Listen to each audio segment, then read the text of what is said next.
Welcome back to West Virginia University Esports, everybody. On this lovely Wednesday night, I am Gabe. I'm joined here with Kellen. We will be your casters for the evening. And tonight we have some more Valorant.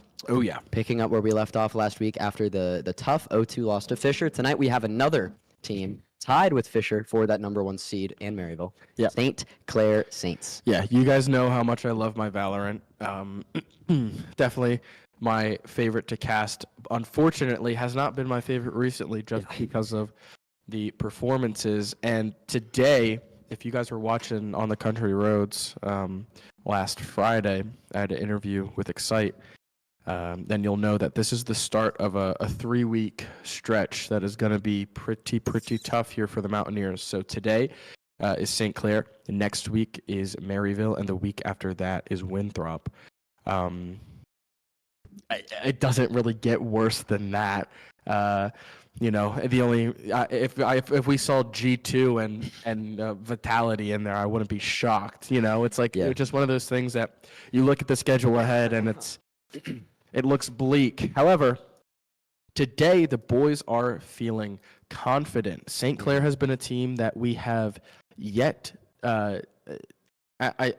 It's one of those teams that we have always been close with. Yes. Never able to finish it out. Mm-hmm. So they said that if they're going to start off this gauntlet in any way, they want it to be with a win against the St. Clair roster. But that's going to be a little more hard to do than, a little easier said than done. A little easier said than done, absolutely. As you might say.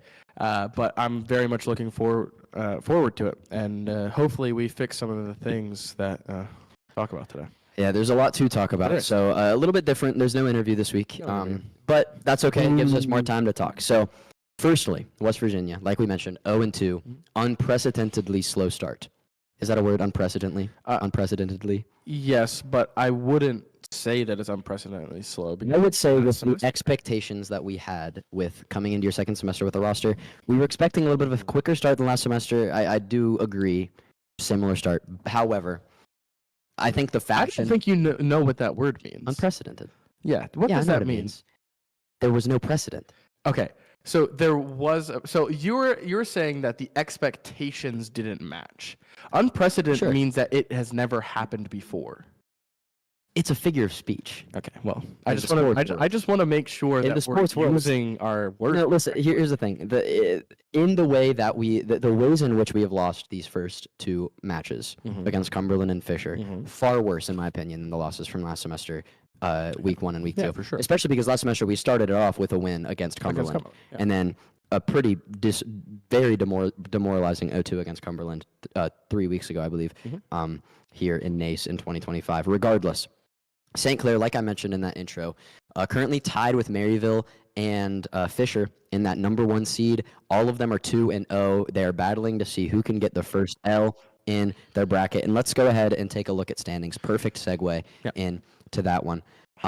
We are disappeared, but that doesn't matter. It's very interesting because very interesting. The other 3 leagues that we look at, right? When we look at WVU Lotus's Varsity Premier Uncapped, when we look at Super Conference for RL, when we look at Super Conference for COD, everything is so messy there. Yes. However, this Val breakdown is just about as clean as you can get. 3 2-0 teams, 2 1-1 teams, and 3 0-2 teams. And no reschedules. Yeah.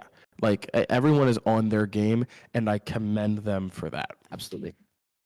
Well, it does help when Shawnee State's not in there, but so you have the 2-0 teams, and those teams obviously being the big 3. However, one of them not being in there, I believe, is who was it? Winthrop. Yeah, 1-1. So, like, again, I say if it's gonna personally hit the trophy case. If there's going to be a win in these 3, and I had asked Marco and Excite, but they knew. Everybody knows. We called him Marco on OTCR. It's on the website. I don't know why. It's a big deal, regardless. But when we were talking with him, he said that the St. Clair was the most winnable, in quotes. Again, every single game should be winnable. They should have this idea that they want to win going into it. But he said the St. Clair game was the most winnable. But I was like, this Winthrop team is absolutely winnable. Yeah, so this Winthrop team, actually just last night I was watching, definitely not while I was in class, but they did play in NA Valorant Challengers and beat a team there. I believe it was Hakiki Mori. They beat 2-0. That put them to 2-3 in Challengers. But regardless of how they perform, having that like closer to pro level experience has to work wonders when you come back to collegiate and play in these tournaments. Or does it though? It's a good question because there are very different styles of play Exactly. in terms of the pace, in terms of you even see different comps. There were a lot like Winthrop, I believe, on Pearl, they were still forcing that jet with no chamber on the Pearl comp. So not something you see in collegiate, which is a little bit more meta heavy, in my opinion. Regardless, their one loss, I believe, was week 1 to Maryville, who is very good team. I believe they're still coached by MCE, a former professional coach for Cloud9, if I'm not mistaken. So any team coached by a coach like that is going to have good runs in any tournament that they're in. But honestly, I know it's a bit surprising to say St. Clair is the most winnable from Excite. I would tend to agree, especially looking back to last semester, where we did beat them in a best of 1 on land in Harrisburg on Sunset. And then even at the end, when we saw them in the regular season, it was really close. I think it was a, I think it was a 3-3 or 2-1. It was 2-1. 2-1, yeah. And all three we were here till close. like 11. Yeah, I remember that. Yeah, that was a really fun one. So these teams have gone pretty back and forth the past semesters. However, as we've been talking the past 2 weeks with some of the meta changes, the map differences, Teo being in, excuse me, there's going to be a lot of differences tonight. Yeah, I think that a lot of the differences are unfortunately going to be detrimental. Yeah, the differences are not good differences. Let's put it that way. And before we get into the details, let's take a look at what's happening tonight in terms of Super Conference. So let's look up at the matchups today. So you have WVU against St. Clair. Cumberland versus Fisher is being rescheduled to March 14th.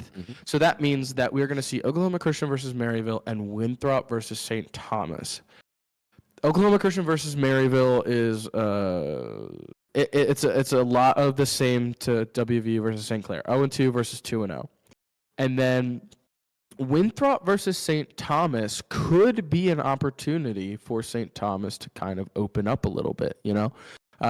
We've seen this St. Thomas team do some pretty good things in the past, but we haven't seen that production so far this season.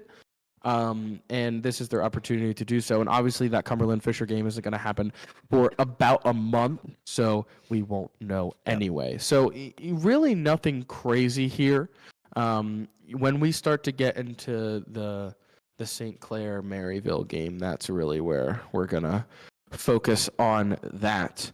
But that's what's happening in tonight for the Super Conference matchups. So let's head to a quick little ad break. If you are a subscriber, you don't have to watch them because you're super cool and you're awesome and you support WVU Esports, and we appreciate that. But we're going to run a quick little ad break. Gabe and I are going to come back and we're going to talk I'm going to need some cough drops. Get some cough drops a little bit. But we are going to break down what the Mountaineers need to do in order to catch a W tonight. Don't go anywhere.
Welcome back from that brief break, everybody. I have a cough drop in my mouth, so we should be good to go. But regardless, let's look a little bit deeper into the matchup tonight. So West Virginia, you should already know their roster if you're a returning viewer. St. Clair, pretty good lineup. So St. Clair's lineup, we have Fair, T.O., Truth, Instinct, and Chillin as their 5. At least that is who, I forgot to mention, played against the Mountaineers in a Fun Haver tournament just a couple weeks ago. So Fair, Duelist, they've been forcing, something I've noticed, they're still forcing that Raisin Jet on some maps where you would typically see a Yoru. Which is what I think we should do. Which I would tend to agree with. However, talking to the guys, doing some of my research, I've kind of learned why Yoru is so important and so strong, because he does pretty much everything. However, when something's not working, I personally very into comfort picks. Put your players on characters they're good at, they're comfortable with, and don't overthink it, so they can kind of turn that brain off and just, play what they're used to. Regardless, the one thing that's going to be a little bit interesting is the 2 players, Truth and Instinct, very good players, have been playing very well for St. Clair the past few weeks. Pretty much flex players. They'll play. They play a lot. So Truth, you'll see on that flex / that setup initiator like the breach, what have you. Instinct, pretty much Clove Cypher is what I've seen him on a lot, but also the Vice.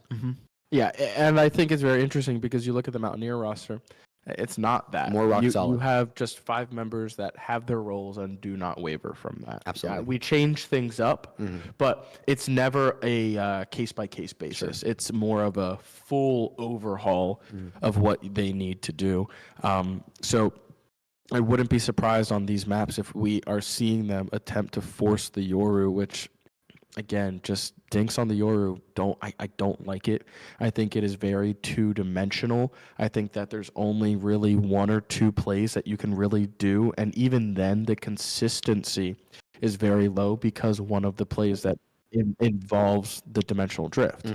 So you're essentially waiting for an ultimate to win 1 round. That is not going to fix what we are seeing issues-wise for the Mountaineers, and let's talk about what those issues are. So it's a lot of post-plant issues. We are losing the 5v3s. We're losing the 5v4s and the 4v2s. A lot of situations in which they should be set up and just ready to win, but it's just not happening. Absolutely. And specifically, and I know you have a little bit more to talk about this, is that losing those bonuses, losing those unlosable rounds is just very, very detrimental to what has been they've been building, because they'll go on great runs and then they're in a 5v2 scenario and somehow they're going to lose it. Absolutely. Their eco goes down and they used ults and then it just all goes to crap. So I remember we both called it out last week against Fisher. The infamous bonus round on Lotus. I mean, I almost look at it as a lot of these rounds, they're snatching defeat out of the claws of victory. You know what I mean?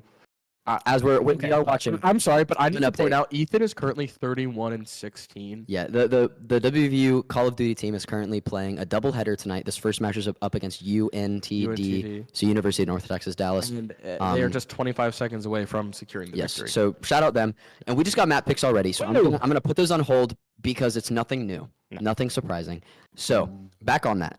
We're ripping defeat from the jaws of victory, in a sense. So we're getting given such a massive opportunity to go up 3 rounds to bonus. The other team goes in eco hell. We can start cascading rounds. And then 1 sheriff whiff later, and Fisher rattles off 4 in a row. We end up losing by those 4 rounds.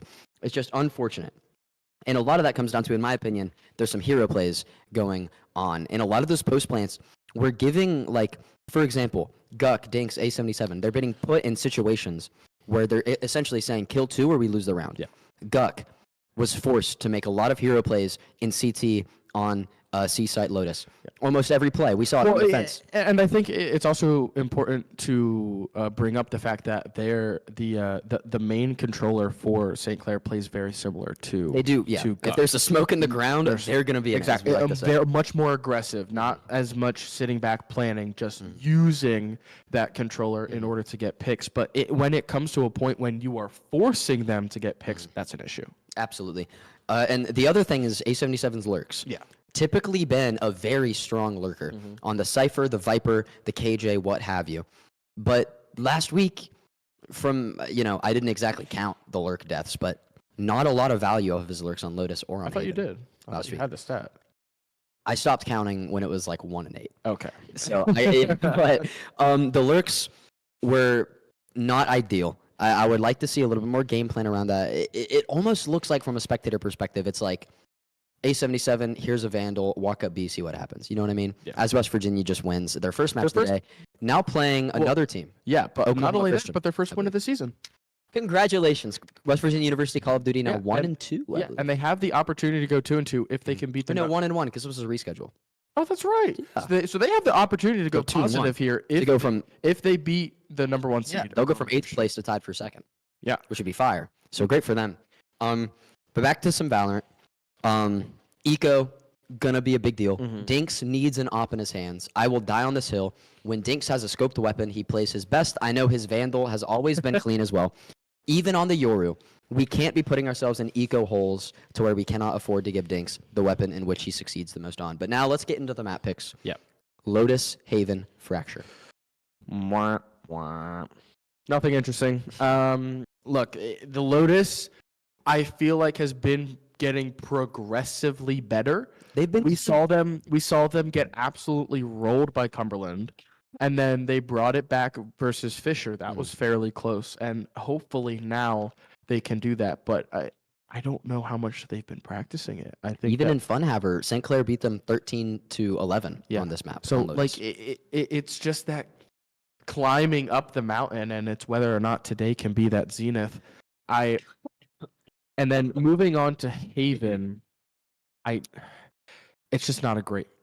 I was told not a great game for us. I agree, but I was told they have been working on the Haven a lot after last week, as I believe we all know they should have, because Haven was a not great product to watch a week ago today against Fisher. But at least what makes me happy, we're running the Jet on Haven. Oh, at least we were. I don't know if we will tonight. I know last week we ran the Jet, putting Excite back on that Sova, I believe. His comfort pick. No, he was on the tail. Was he on the Teo? And then I can't remember off the top of my head. No, I'm pretty sure he was on that. I'm pretty sure we were running double initiator. The Teo Breach. Yeah. Yeah.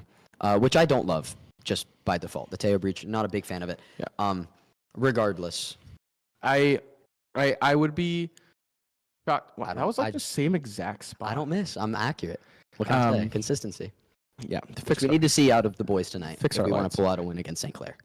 Yeah, absolutely. The consistency is going to be key, and I think the another point to that is we can't be making these hero plays. We can't be thinking we're God. I've seen a lot of overconfident plays being made. Yeah, I love all 5 of those guys. I'll go down there and give them a big smooch right now, but they sometimes just get a little too big for their britches, and we're utilizing util, we're dumping ults, we're swinging wide, and I just think whole flag. That's just weird. What flag was it? A USA flag? No. Let's continue. But I need to see a lot less of that, unless it's your 1v whatever, and you need to make that hero play. But when we're up 5-3, how about we don't wide swing 2 people who have a cross angle on you? It's a good point. Just a thought. I think another good point with that is Dinks' Yoru. I mean, I think he's still getting acclimated to the agent just from a spectator perspective. I want to say.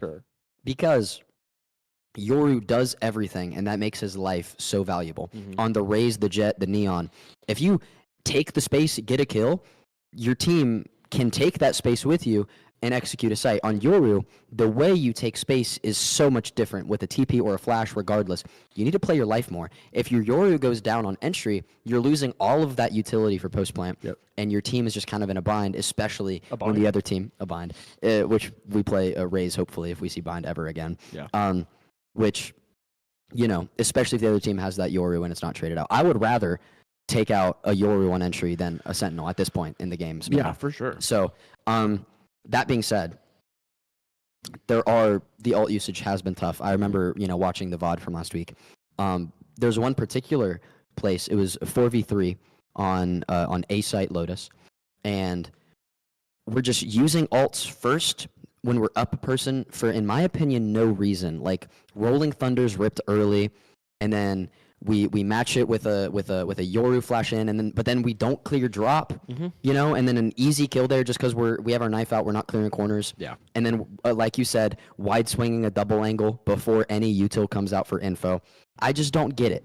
Yeah. A lot of these plays that we're losing, I watch it 5 or 6 times, and I'm like, how lose? You know, how lose? Yeah. But hopefully tonight, some of that's cleaned up, especially if they've been scrimming these maps, which I hope they have been, and we can see a different Mountaineer team, and hopefully a win in the map column, because we haven't won a map yet in NACE. Correct. And I think it's also important to point out, and we brought this up with the interview with Excite on Friday, is that he's still getting used to that IGL role. So I hope that over the last 2 weeks he's gotten a little bit more comfortable, because if they lose, we said if they lose all 3 of these games next week, they're not making the playoffs.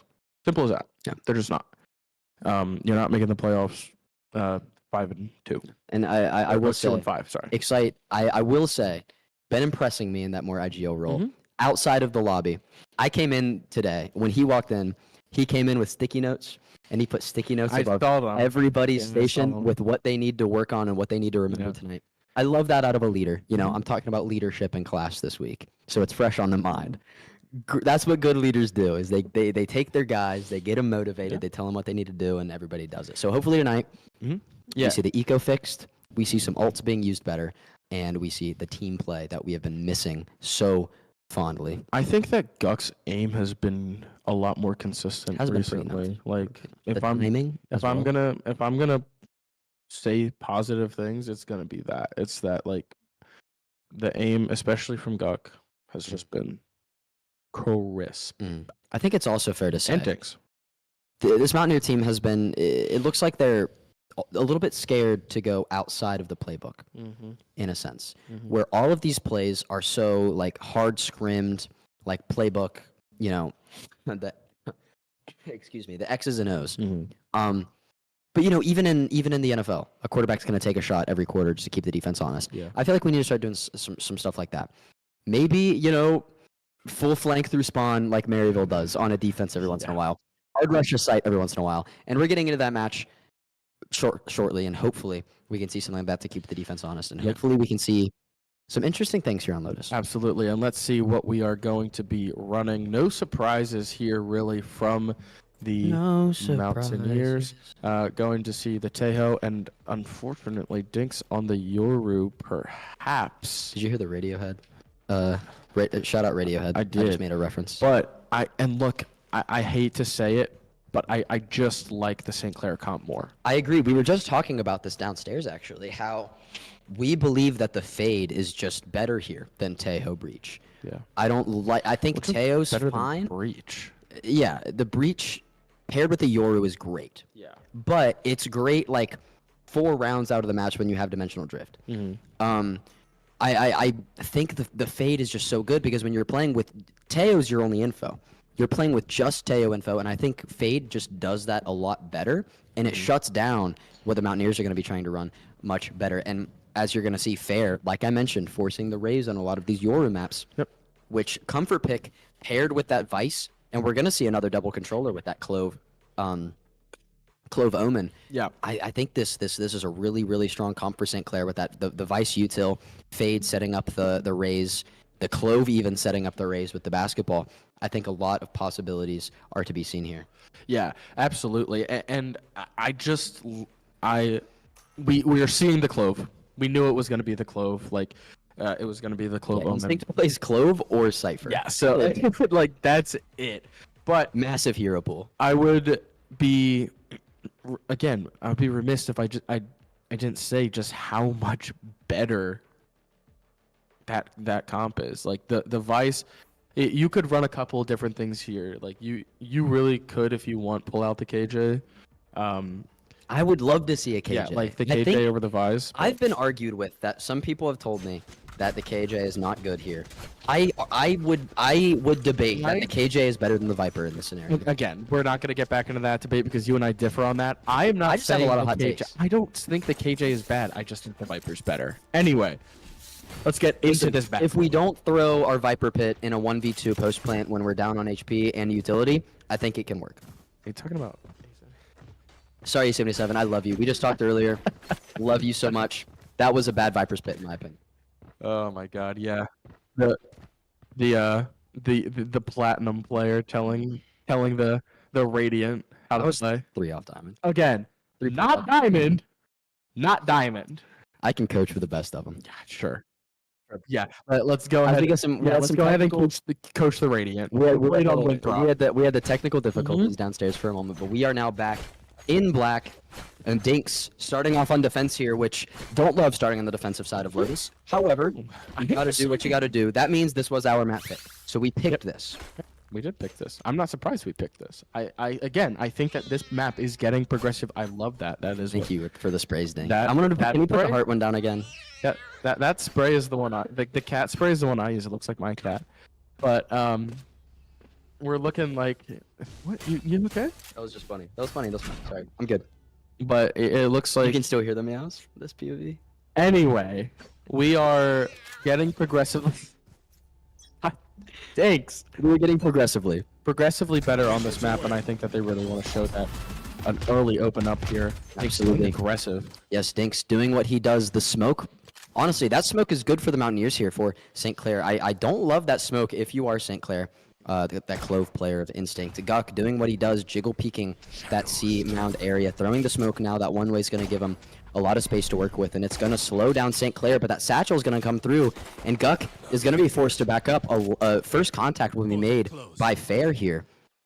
Yeah, and look at this. Dinks holding that long angle, not knowing that I believe it's the fade, question mark? That is the fade. Yeah. And he's gonna get prowlered out, forced to back, but relatively okay. Dinks has that high low. Now look at this, a full commit. Excite gets hit for about 78. It's gonna be very weak if he cannot find himself in the direction of one of those nades. Look at this, Dink's gonna bait them out. Hopefully get a kill here. No, that's taken out. Fair with a fantastic satchel to get Dinks out of his little hidey hole. Inox finding one, gets the second, evens it up. Can he find the third? Not quite. Fair with that wide swing and a few good right clicks. Finds it. Yeah, A77 with the Sheriff forced to back into stairs out of B. Guk, if there's a smoke down, he's in it. Yeah, and you have, good thing you have the best Sheriff player NA currently walking through those smokes. Guk gonna send out the See balloon what he here can do with this it. A77, lining it up beautifully. Paranoia comes out. They're going to wait it out, though, by Baby Door. The fight splash comes out. Guk swings, finds one with the right click, but now 8 HP. He has to pick up the ghost. Cover going out. Is there time for Guk to go to work at just 8 HP? Fair now low at HP. Can't find it. Fair with a jumping right click into the skull of Guk, and St. Clair's going to take that first pistol round, but it was not cheap.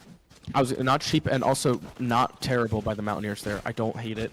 I thought we saw a nice bit of aggression. When Excite got tracked, you saw Dinks kind of stay back and attempt to get the kill, kind of kite them into Dinks, but unfortunately that satchel was just a little too on the money for Dinks to survive. And some nice kills. Excite tying it up to 2, and then unfortunately dying, not able to hit the kills on the raise. But let's see what the Mountaineers are able to do here against. Big anti-eco buy here from St. Clair. Yeah, 2 guns, huge. 2 rifles. Now Dinks still jump peeking around the smoke. Does spot the head of Tio, but takes a lot of poke damage from it. 41 HP for the remainder of this round. The Prowler. Guk finds one though. Yeah, Guk finds one on C long. Once again forced out by Fair, but decides to take the fight this time. On the other side though, Tio will find Inox with that ghost, and Dinks biding his time with that Fnatic pistol. Yeah, it's a more of a 4v3.5 here. Dinks very, very low. Look at this though. Gets the great damage. That's Yeah. gonna be a headshot. 2 classics holding that angle very strong. Yeah, and they're just gonna go for the kill. 11 HP, and Guk gets taken out by the rifle, and now it's a 3v3 scenario, but Dinks literally at 8 health. A77 still with the Sheriff. They're gonna opt for the plant on C here, and the Mountaineers are none the wiser as they just now start get moving. Dinks peaks there. That was a dangerous move. Very Excite dangerous. going through Waterfall. We're going to see what he's able to do here with this Ghost. The post-plant scenario, it looks very, very, very strong for St. Clair. Not necessarily watching this waterfall, though, so Excite has a way through. He's going to go ahead and send his displacement mines out. 877 with the Sheriff. It's going to get taken out by a rifle. And now the spike ticking down. Here come the displacement mines. And Excite gets taken out. And that is just rifles in the hands of this St. Clair roster. And Dink's just going to look for some exit frags. Not going to find any. Mountaineers down 0-2. The Mountaineers looking to die to spike there. Couldn't get it done. Couldn't even find an exit. A little bit unfortunate that round. Guck now finally being able to afford a gun. It looks like the rest of the Mountaineers will if we can check on the buys. Yeah. Couple Phantoms, a few Vandals. The shield advantage chilling. Still bonusing that Sheriff. And the Mountaineers going down 2-0. Not ideal. Guck is once again going to try to fight for this mound area, but... Yeah, I mean, we saw him essentially win it early on, but it's a matter of whether or not he can hold it. Early blind, and wow, just a lot of util dumped into C main. Sorry, A main. Absolutely, Dinks now with the Vandal gonna and look at this B. Take the angle around tree. A77 now can't hold B all by himself. Looking for that angle. I would have liked him to sneak all the way back to back sight, but couldn't quite get there. Fair finding the corner. Inox and Guck each get one to equalize. Guck with the second. Can he find the third? Only 4 bullets in his gun is all he needs. A triple so far for Guck. Can he get the fourth on the round? Picks up a Vandal instead of the reload. Has that prelude to chaos. The last player is going to be Tio walking up B. The spike is down. The Mountaineers should have a clear victory to cut the lead in half. And it looks like this is probably just going to be a save here from the fade. And the Mountaineers with a very good round there. And again, like I said in the pregame, Guck's aim has just been very, very on point. And it actually looked like the Rays, I apologize, I forget who it is. Fair. Yeah, Fair. It took a while to get the kill. I don't know if Inox just timed there was a counter, the stun, I believe. Yeah, but there was a counter fault. But a very, very good play here. And hopefully the Mountaineers do not peek, because it looks like they would be running directly into a outlaw. Yeah, they're just going to keep the smokes there, keep the guns, and get a little bit of moolah in the pockets as the time ticks down here. I would not be surprised if Guck just knife out, starts running to find this last frag, but... I think he's going to have a little more restraint than that. Come on, Guck. Do your thing. Here we go. It's about he is holding the correct angle. Wisely runs, gets his Phantom back. Inox is going to take the duel, but falls. Guck. Oh, my God. No, the Mountaineers get a little greedy. I was just joking, guys. I promise.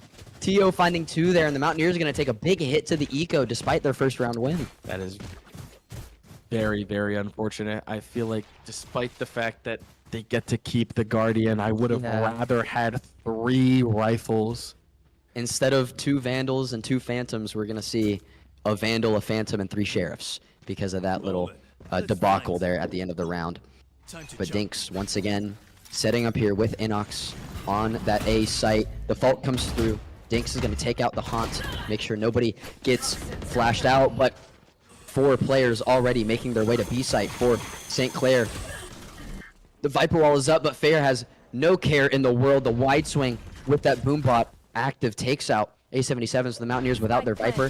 Only a few Sheriffs to fight this. Tio finds Dinks. Inox not far after. Excite does catch 1 and picks up a gun, so if this is a save, there is at least something to save for the Mountaineers, but looks like Inox is going to try to fight this out, or excuse me, Excite is going to try to fight this out for the time being, likely going down 3-1, barring any heroics. But heroics, it just might be. Excite throwing the missiles out, hitting the stuns. But the flank from Fair straight into spawn, finding 4 on the round. Yeah, the showstopper still active. St. Clair 3-1. A very, very quick round there from St. Clair, just kind of overloaded A77, soloing this B site, and he was not able to deal with the bomb buddy and Fair at the same time, which is just, you know, it's a very difficult thing to do, especially with just a Sheriff. But we'll see if the Mountaineers are able to bounce back here with the 4 spy. Going to be 2 full shields, 1 regen shield. We see after the new update. I still don't know really how to play around it, but I'm sure if anyone it's just a light shield that regens is all it is. Oh, and here the early comes fatal. They're gonna really push and take C. Here comes the Nightfall, forcing Guck all the way back into CT. The Prowler not finding anybody, but doing its job. A77 in the back of Waterfall, but Instinct pushes the issue, finding Guck in CT through that smoke, making sure there's no Omen for this retake. But Inox, a good flash, a good swing from himself, and Excite finding Truth out, so it will be an even 4v4. They do have the Rolling Thunder. St. Clair has the Boom bot. Excuse me, the Showstopper, and here it goes. A77 finding Instinct, but Excite getting a kill with the displacement. West Virginia keeping it even. Fair finding A77, but Excite walking straight up through it. The nade comes through, but still finds the kill. It's a 3v1. The Mountaineers might have this, and this would be an expensive loss for St. Clair if a 19 HP Inox can get it done. I don't know if it's going to happen, and if it does, it was going to be a race against time regardless. The Mountaineers, and again, we saw the same exact thing that they did on B to A77, but this time it was to Guck on C. Just absolutely overloaded. They used one ult, a tiny bit of util, and then still had a good amount for that post plant. We saw the raise with the Bomb Buddy, with the Showstopper. So a very, very solid round in terms of just knowing what you need to do for St. Clair, and the Mountaineers were just not able to deal with it. And it looks like the St. Clair team is just hopping around to different points, seeing what works here. And I wouldn't be surprised if we see another kind of dump onto this A site. Absolutely. A little bit of util used here, but now it's going to quickly shift to a C push. Guck on mound. None the wiser has his one way up. And that's going to be a bit of information. A nice kill. Teleports back in. And the Mountaineers are going to be up. Dinks a little bit low, but nothing they can't handle. Guck going to sit back towards CT now. And look at this. They're still holding A in hopes of a oh my gosh, why am I blanking on the word? You know what? You know what I mean. Guck still holding firm on C, waiting. Thinks someone might have gotten through, and they will. Has to go all the way back. Very unfortunate. The Haunt doesn't find anybody. Here comes the Prowler. Still doesn't give him away. Very good. Bomb Buddy. Not going to get him, but look at those thorns. So dangerous. Guck has to stay very, very still. And the Mountaineers finally going to move over to the C site after that spike gets planted. Start your timers, everybody. Clear corners. Excite. Going to go through their spawn. A77 got to find something. Shots through the smoke don't land. A77 now all alone. Again, Mountaineers, no rifles in hand. And they have to get something going here. Inox about to drop the flash. Time is ticking down. Tilo finds one. Dinks finds another. The 3v4, now a 3v3. Rifles in favor of St. Clair. And unfortunately, there's not going to be enough time left to get the spike, get some exit frags, and die. Mountaineers are going to go down 5-1, but not before they make it a little bit pricey on the pockets of St. Clair, finding 4 kills there. A little bit expensive loss there, or excuse me, expensive win for St. Clair. No ults used, but a lot of guns lost, a lot of eco lost. The West Virginia, we're going to go to a tech pause, as stated by the producers. Somebody must be having problems in one of their not sure if it's us facilities. Hope it's not us, because if it, well, actually I do hope it is us, because then I can make an excuse on why we lost. Regardless, I would have to say once again, the Mountaineers putting themselves in positions for no reason to lose eco, to lose space, to lose rounds. Even you're up the guns. It's a 4v1. And you double swing a Guardian, 2 go down, that sends you in a cascading eco trouble, and now you're down 5-1 after having 4 sheriffs. Yeah. It's just not ideal. Some silly mistakes in my opinion, and it looks like they're starting to clear it up because that last round towards the end looked promising. You know, dare I say with equal guns, probably pull that one out. For sure. I think that, and again, this is Lotus. It's a 3-point map. Very, very attacker friendly. But I would really like the Mountaineers to pull 4-5 rounds here, you know? And there are just about 6 left. Yeah. So that's going to be a tall order. We're assuming that we're assuming that. Oh, hi, Guk. Hi, Mr. Omen. We're assuming that this is going to be a force round, right? Like, this is where it needs to start. Yeah, Dink's forcing the op. Yep, Dinks with the op. I do like that. Oh, it was Guk 107 with that tech pause. Currently disconnected. Unfortunate there. Probably going to try to get back in the lobby pretty soon, but Yeah. I mean, Fair having a fantastic game so far. 1 kill with that showstopper a couple rounds ago. Forcing that rifle since round 2. He's had one in his hands and has been doing the Lord's work with it. Obviously, A77 again on the defensive. Has not been putting up the numbers we typically see on the Viper character. And 1 and 9 is not ideal. He is getting double, triple swung. But when you're not on KJ, play back sight. No? He's not 1 and 9. He's 1 and 6. 1 and 6. Sorry, my glasses are But dirty. I don't know. I am having a hard time blaming him for this. Like, they have essentially util dumped on B twice now, and then There's no blame. yeah, But, you know, maybe stop playing middle of B if they've been, you know, triple swinging that every round. I get it. The Viper wall has been very strong. You have your orb. You have the snake bite, but it has not been ideal play. Speaking of Viper, there's my glorious A77. Love him to death. Great guy, great player. The question is, can he continue to hold this B site? Or will the Mountaineers have to try some different things? They are going to try something different here. Dinks does have an op. This is the earliest we've seen an op so far this season, I believe. At least on Lotus the past couple weeks. And it looks like Guk is back in the lobby, and we're going to get ready to go here soon. Sounds good to me. Hopefully with a win here, and I'll be interested to see whether or not Dinks is on the C site or the A site. I think we've seen way more pushes on C. So it's just a matter of whether or not you'd want to protect your P. Yeah, he's going to be on A still. Protecting the piece on A, but look at this, the early push gonna be there, but do they know Dinks has fully stacked Dinks get back, ripping the op, but the double satcheling raise avoids the bullet. Guk still jiggle peeking that mound area with the one-way. Inox taking a lot of poke through that Viper wall through baby door. Yeah, and actually it looks like they were able to stop the Omen ult. Dinks scaring him a little, but look at this through tree. Dinks, can he get the peak kill? Oh, just barely misses. Usually hits those and then hit with a barrage of utility, forced to use a second and final teleport to get out. Excite's about to get swung on. He does have Dinks with the operator there. Dinks 3 whiffs in a round. Absolutely unprecedented there. I used the word right that time.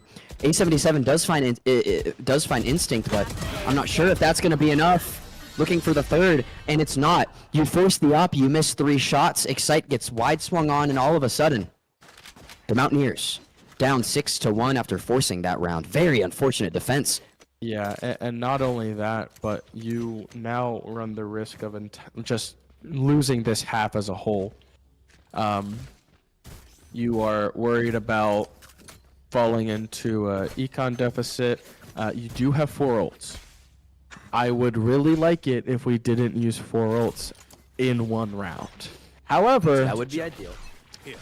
It's not necessarily a given thing. 5 sheriffs in your team's hands, and the Mountaineers still forcing the issue, taking the fight to St. Clair in a long. Dinks does find an opener on Tio, teleports all the way back to back site, but will the man advantage be enough with Dinks at low HP and everybody having sheriffs?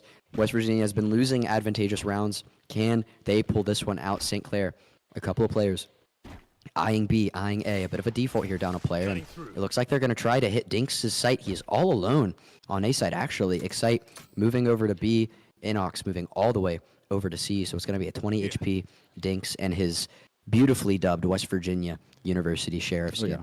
Absolutely gorgeous. His hands has a flash, has the clone, and here comes the door in tree.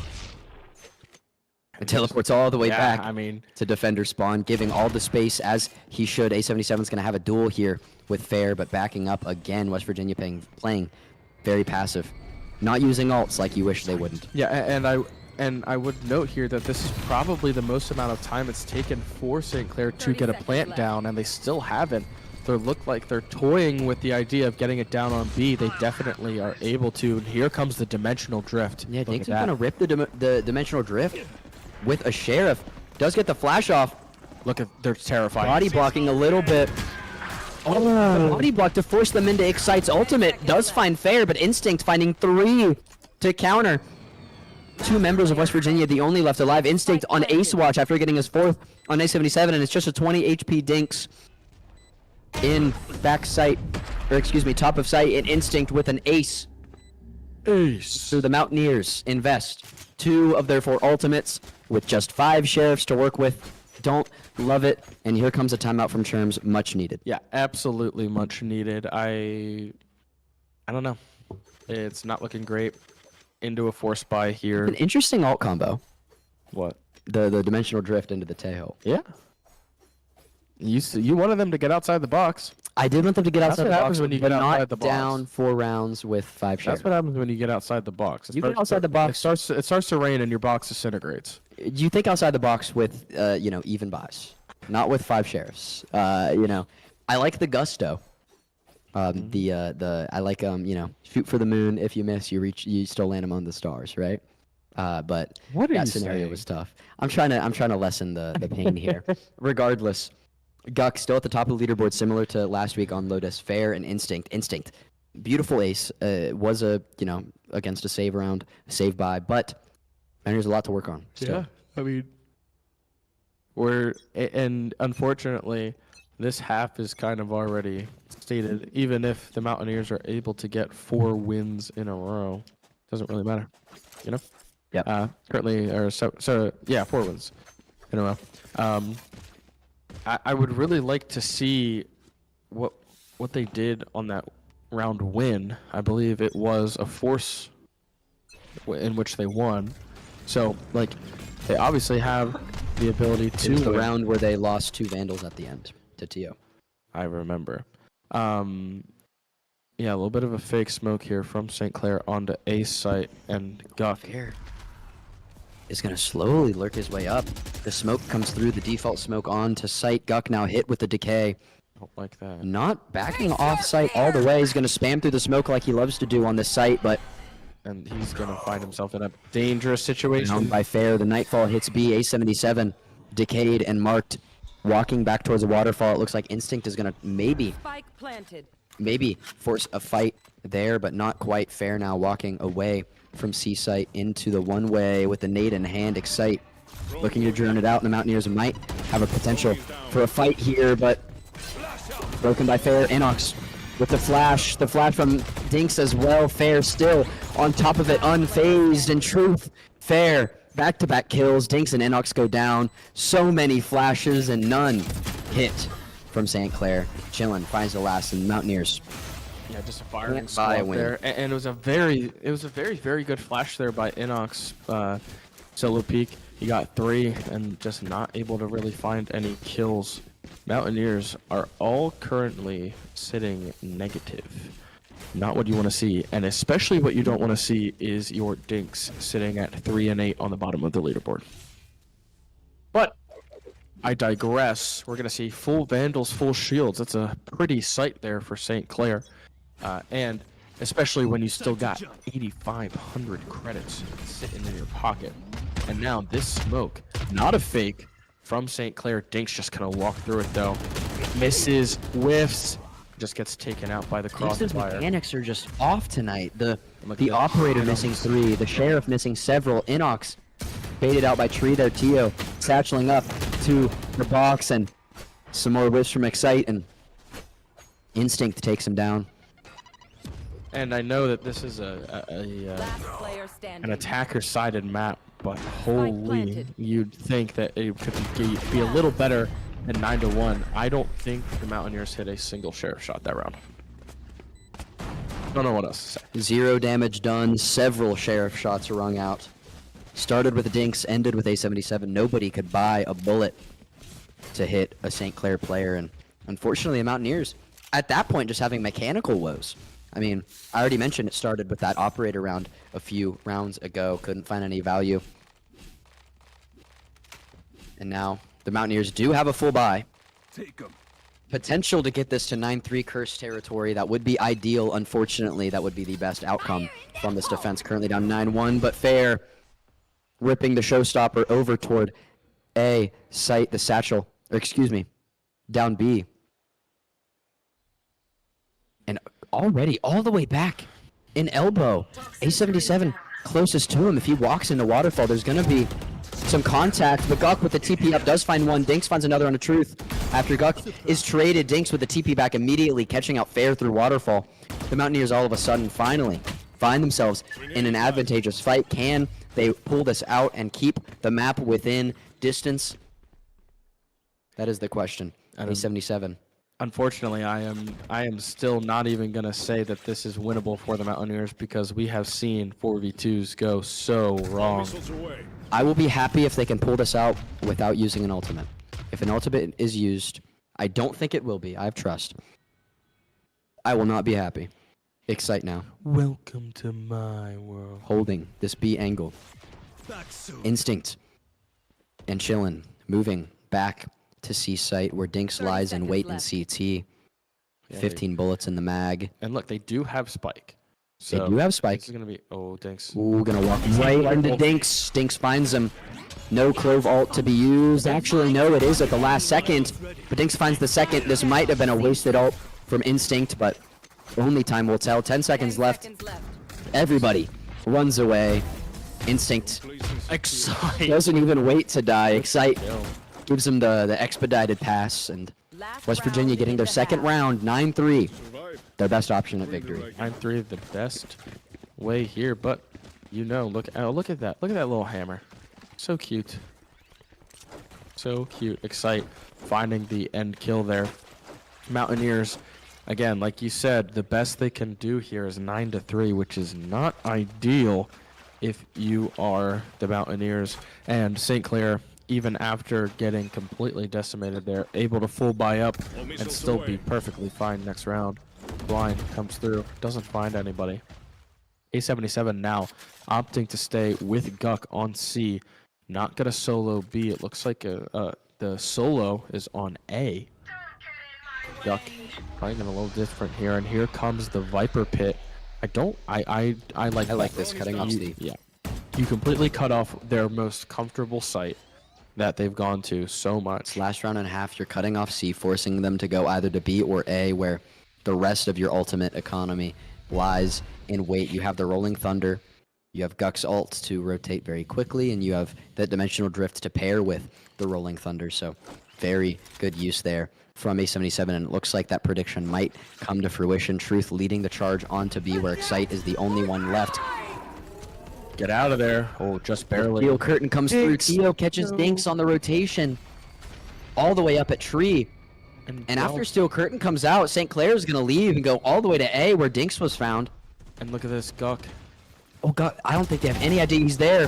They don't. He gets one. Gets a second, finds a third. Guk hiding in a cubby at Tree. Nobody has any idea. The call from Tio came through. A side is clear, but it absolutely was not, with Guk hiding in the corner, finding three. All of a sudden, it's just Instinct and Tio. Can Guk find the fourth? He does. The power comes through. 5 bullets left. Tio cancels the ace, but Inox ends the round, ends the half. The Mountaineers cut the lead, 3-9, going into their attacking half. That is what you need. That is what you need. Even if it's just 2 rounds, you needed something. You needed something. And the Mountaineers, hopefully going into this pistol round with a tad bit more confidence. Come on. I know Guk's confident. Keep it up. Keep it up. That's all I gotta say. And now, they have the opportunity to roll through here on an attacker-heavy map. And unfortunately, they cannot give up too many rounds if they want to avoid overtime. You need to avoid losing 3 times to not hit overtime and win 9. So, hey, It's winnable. starts now.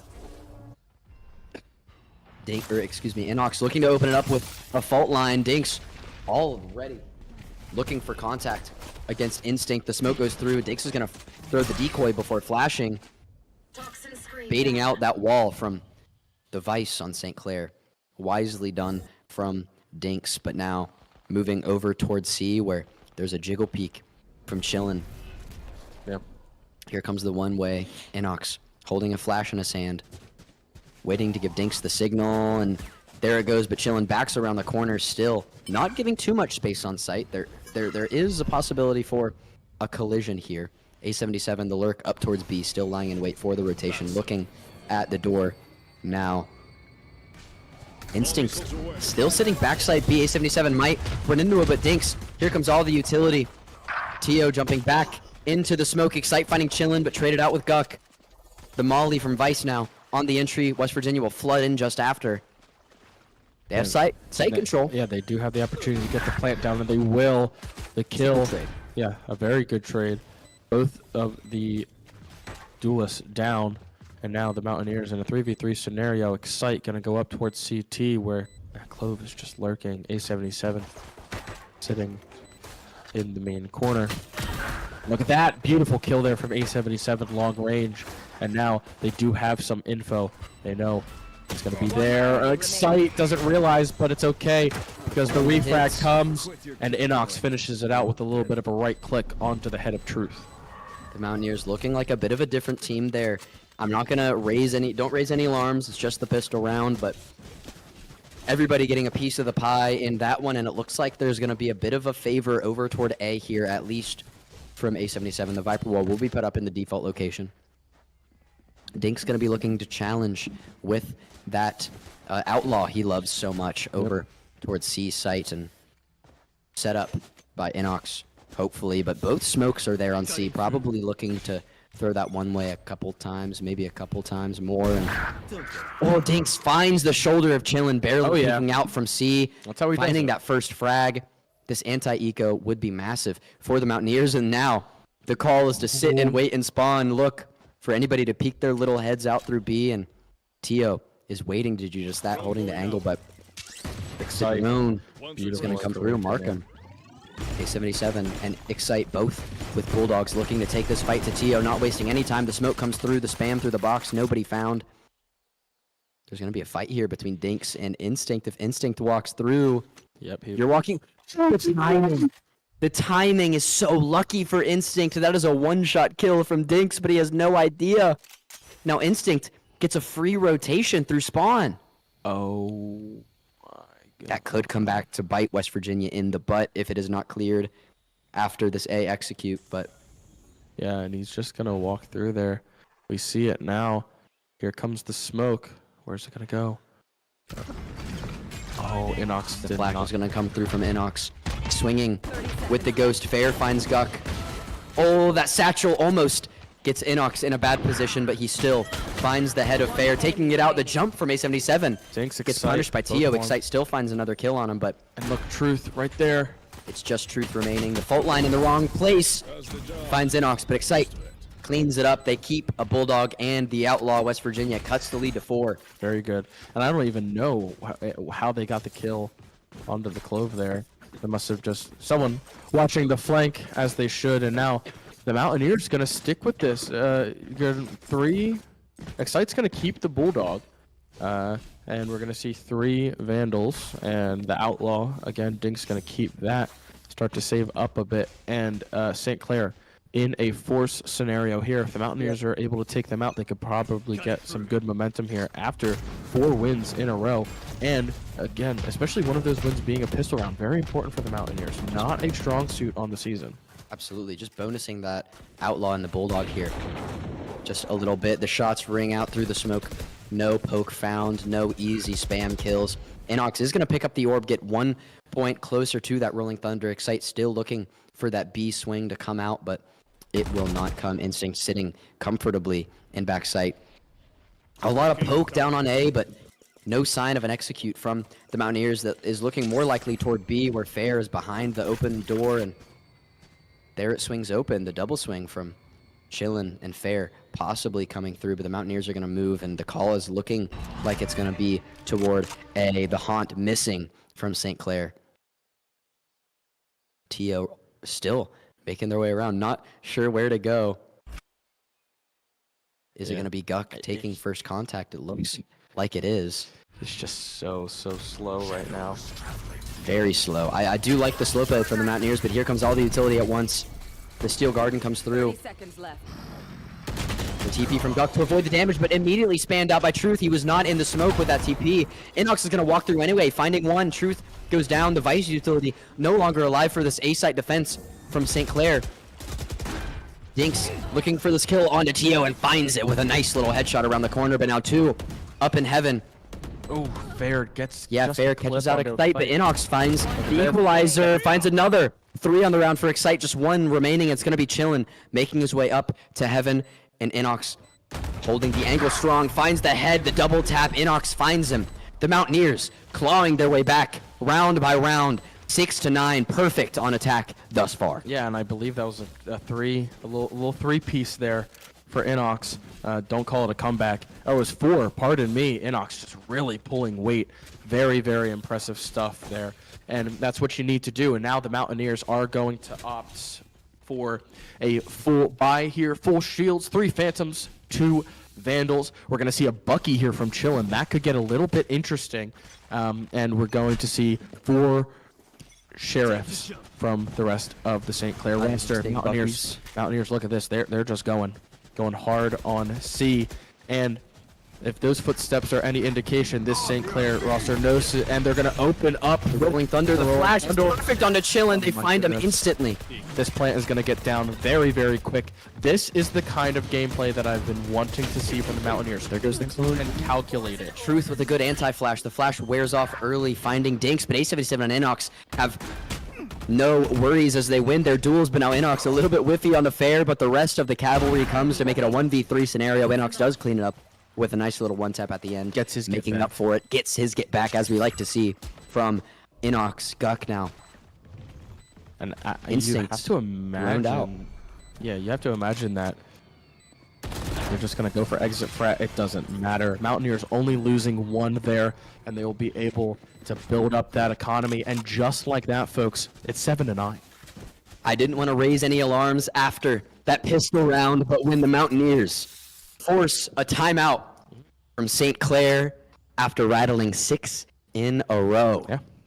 6 They're looking like a different team on this attack half. Yeah, very, very much so. And again, I don't want to say it's entirely because of the map, but look, Lotus, you're going to win maps on attack. Yeah. It's just, but 4 in a row like that. And I think it's very important to point out that they obviously had the ability to win on defense. Mm-hmm. They did. They won the last 2. Mm-hmm. And now going into this offense 4 in a row, if they get 2 more, it's tied up, mm-hmm. And then it's just a matter of, can they keep going? Hey, just 5 more rounds and they win. So let's see if they're able to pull it out. It would be a truly, truly great mm-hmm. comeback and just show that they had some figuring out, and it took a lot longer. Than we thought it would, and a lot longer than is necessary. But let's get right back into it. Mountaineers just 17 seconds away from this. What is that? 17th round? Yeah, I can do math. Because the last round was 17th round. 17th round. Good job, Helen. There you go. All right. Regardless, Excite with that ultimate in his pocket. The Mountaineers looking much cleaner in terms of playbook this half. The plays have been working. The setup has been there. The follow-up has been there as well. No isolated fights to be seen yet. The drone comes out through Excite, gonna look for an opponent through Mound, not finding anyone yet, but we'll see the molly from Vice in C main. Dinks throwing cover going out. The fake clone through C. The smoke comes through from Guck as well. Maybe a bit of a fake there to force a rotation. Instinct still playing around that B main area. Does not look like there's going to be a peek out for Dinks to find. Instead, he's going to make his way over, but Chillin sitting on top of the tree. This might be a difficult entry for the Mountaineers, but the Dimensional Drift is going to come through for all sorts of info. Holding that flash for dear life. Does find Instinct. And here comes the fault line. The shorty is the second one.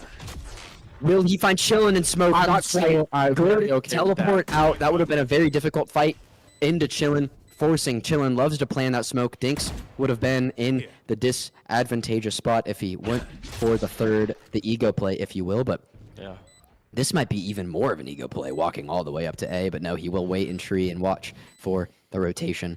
The rest of the Mountaineers in a solid post-plant setup. 2 crossfire angles here on B site. St. Clair are going to have to fight through Fort Knox to get back to the spike. Yeah, not only that, but you're working with just the Visal, which with the Mountaineers setup, you see they're fairly spread right now, so you're not going to be able to catch everyone. Someone is going to be able to use that primary, and this time is ticking down, and this looks like a save here from St. Clair. So that Absolutely. that spike is going to explode, and actually Dio it's going to be dying to spike. Dio dying to spike. I don't hate that, save the eco, save the, Yeah, and the Mountaineers just one away from tying this thing up here, and they are at an ult disadvantage. We're gonna see Fair with the showstopper, and Truth with the oh god, why am I blanking on the name? Something Steel Garden? Steel Curtain. Steel Curtain. I equate it with, I think of it as a Steelers fan. It's a defensive ultimate. I think of it as Soviet Russia. Steel Curtain. That's also fair. That's probably that's the also Iron fair. Curtain. Yeah. The Iron Curtain, yeah. Yeah. Speaking of, Dinks spamming through that one way. Speaking of what? The smoke was like a curtain. Okay, I just was me. It was funny. It was good. I thought it was a good one. I'll explain to you after. Regardless, Guck, A77 and Excite each looking down B. Instinct, the only one there. A double swing here would be massive. Shoots out the drone. West Virginia still not sure if it's more than Instinct or not, so they will bide their time and wait. But A77 is going to lurk up into the cubby. Dangerous stuff. He loves these lurks, but will he be punished this time? Instinct sitting in the smoke with a Guardian. Gotta send down another Yeah, the one. re-smoke. I like that from Instinct, but A77 just walking straight through. Will he peek out? I don't know if he was caught by Instinct there. The wall does come up, baiting the wall. I do like that play a lot. And now the rest of the Mountaineers have slowly made their way all the way up to C. The flash comes out from Vice. The info is there. Out comes the Molly. We're going to get an instant rotate to B site along with the Teo ult, potentially forcing Instinct off of the high ground, but not quite yet. The flash comes in from Dinks, flashing two. Can he get both? No, just finds one. Instinct cleans up Excite with an Instinct. 3 with the Guardian. And now the Steel Curtain comes out, taking away Inox's gun. He has to play slow Guck now through Baby Door. Will he find Chillin, or will Chillin find him? It will be the latter. Yeah, now with just 12 seconds left, you have to imagine Inox looking for exit frags here. Oh, and gets shot through the smoke, not going to be able to find one. Instinct finds the last kill, and the Mountaineers lose their first attack round. However, a lot of momentum to build, so all it takes is another win, and the Mountaineers are right back in this conversation. However, if they want to avoid overtime, they cannot let up any more than one round. Absolutely. I mean, that was a pretty decent round for the Mountaineers, in my opinion. Just can't stack up against a Guardian with high ground. It's unfortunate. And not only that, but it just A77 taking that time in mid. You have to imagine the Mountaineers took, like you said, took a lot of time to decide where they were going, and I don't hate it because he didn't have a lot of information. However, not conducive to winning fairly quickly. Done. That is the lurk from A77 that we needed. Instinct going down, getting a little bit aggressive there on that peak, a little greedy. A77's crosshairs finding him first. Now, West Virginia up a player, looking for this execute on A-site. Dinks looking for first contact. The clone comes out. Tio shoots it, Excite. The wide swing finds one Fair. Such low HP, and Inox finds him with the wall bang. A77 turning into a new person here on the attack half. The spike comes up. A77 will get the plant, so he is now 1 kill, 1 ult orb away from that Viper's pit. Now Dinks watching stairs, and Truth might walk straight into him, but no. Potentially a save, but we will see as the bomb ticks, and what the Mountaineers will likely come within 1 round. Once again, it will be Dinks cleaning it up. 9-1 to 9-10. Anything is possible. Absolutely. I mean, this is just insane. We're seeing a lot cleaner Valorant here from the Mountaineers, and that's exactly what you need to see.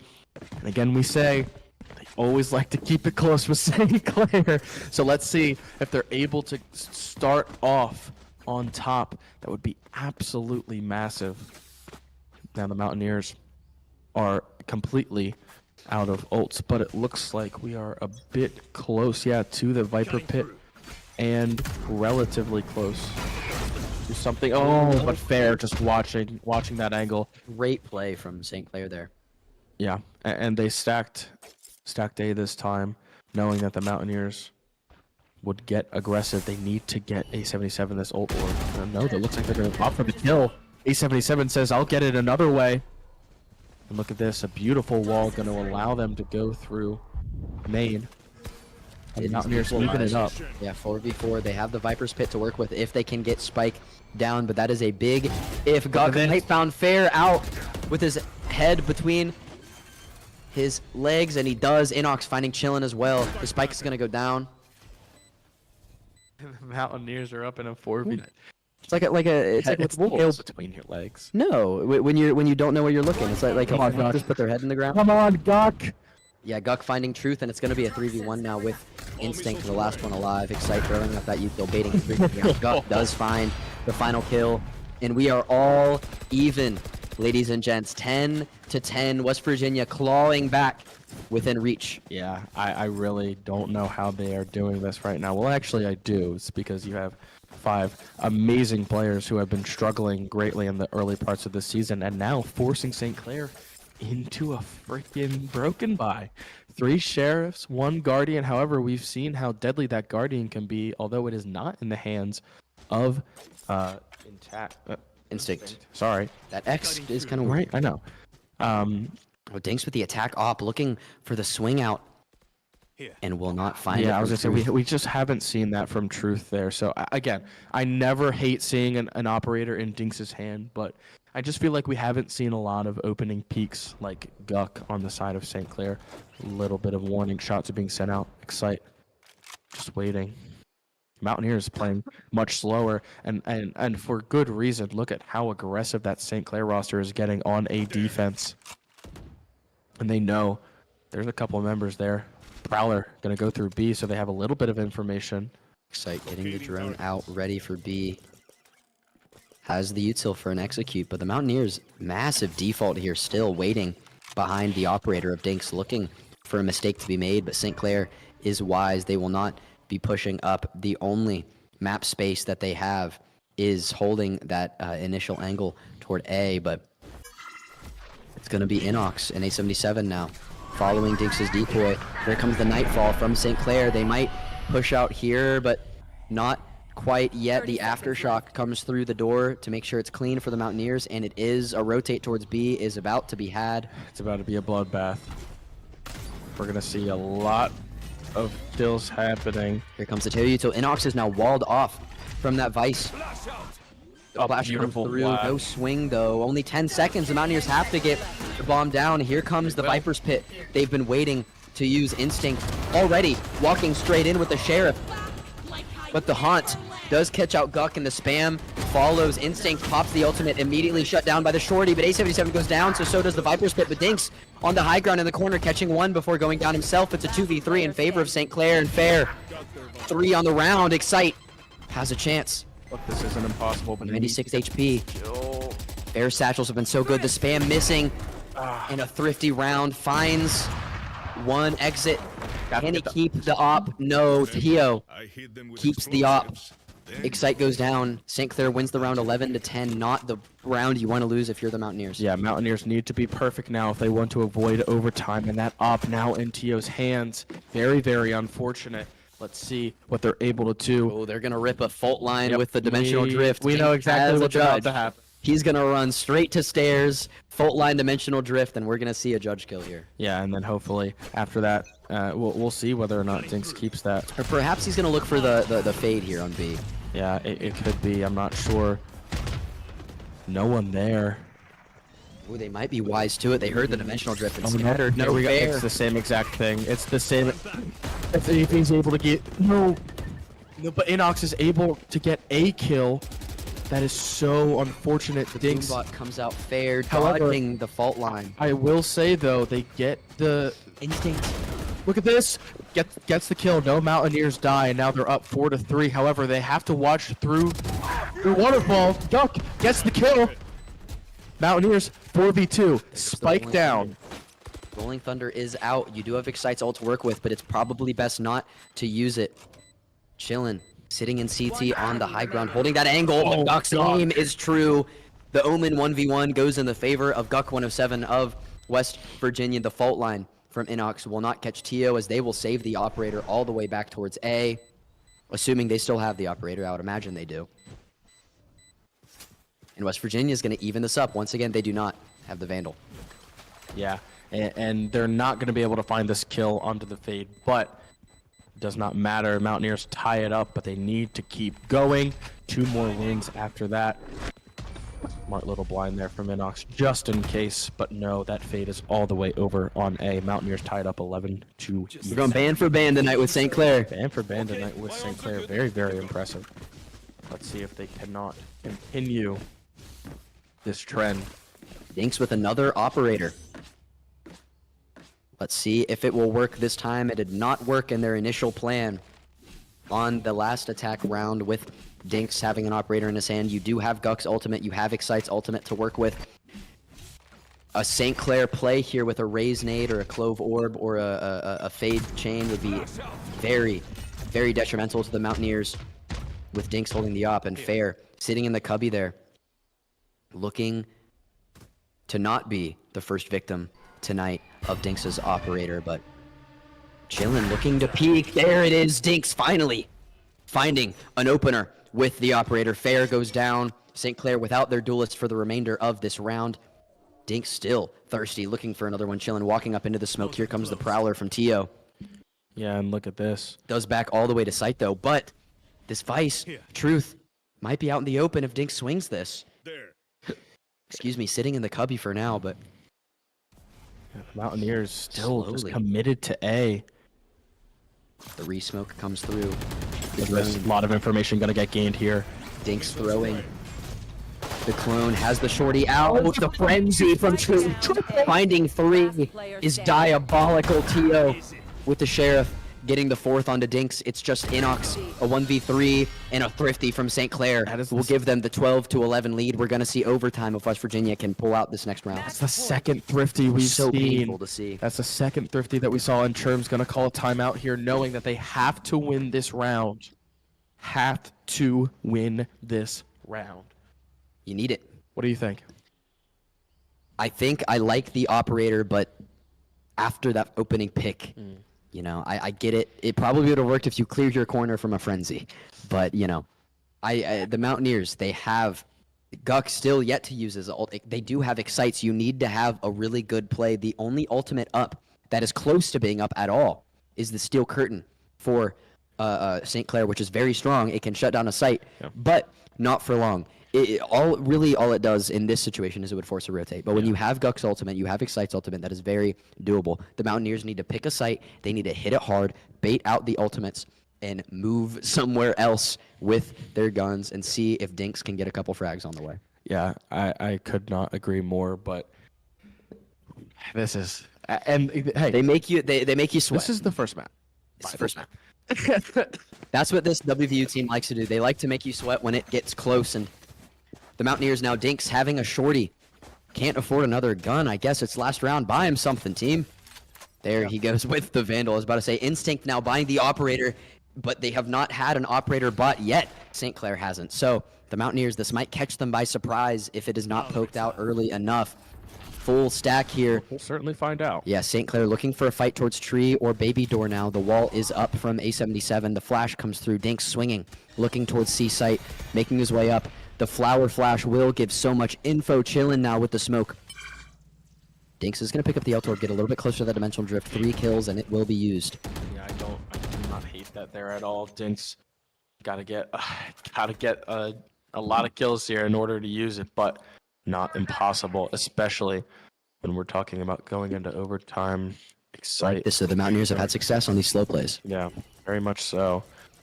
The wall gonna go up on to A, and it looks like the Mountaineers, yeah, look at this, just an absolute 5-stack running it down, and not running it down, walking it down. Walking it down, holding shift as they do. Instinct through baby door. Are they ready? A77. The soul read, knowing Instinct would peek, and that is the operator down for St. Clair for now. Here comes the ultimate from Excite. There's one player in heaven for St. Clair inside the smoke. Dinks throwing a flash, making his way over, looking to clear. Drop, but it's not going to be needed. The spike is planted for tree. Ooh, is Inox going to catch Fair out or with a smoke? Save them. The Steel Curtain comes out, but Dinks finds the kill with Tio just before his gun gets taken away. Excite with the shorty. Can't find one. Chillin and Fair even it up. It's a 3v3. No guns for the Mountaineers yet. Dinks in heaven with the shorty, looking to get a drop on Chillin.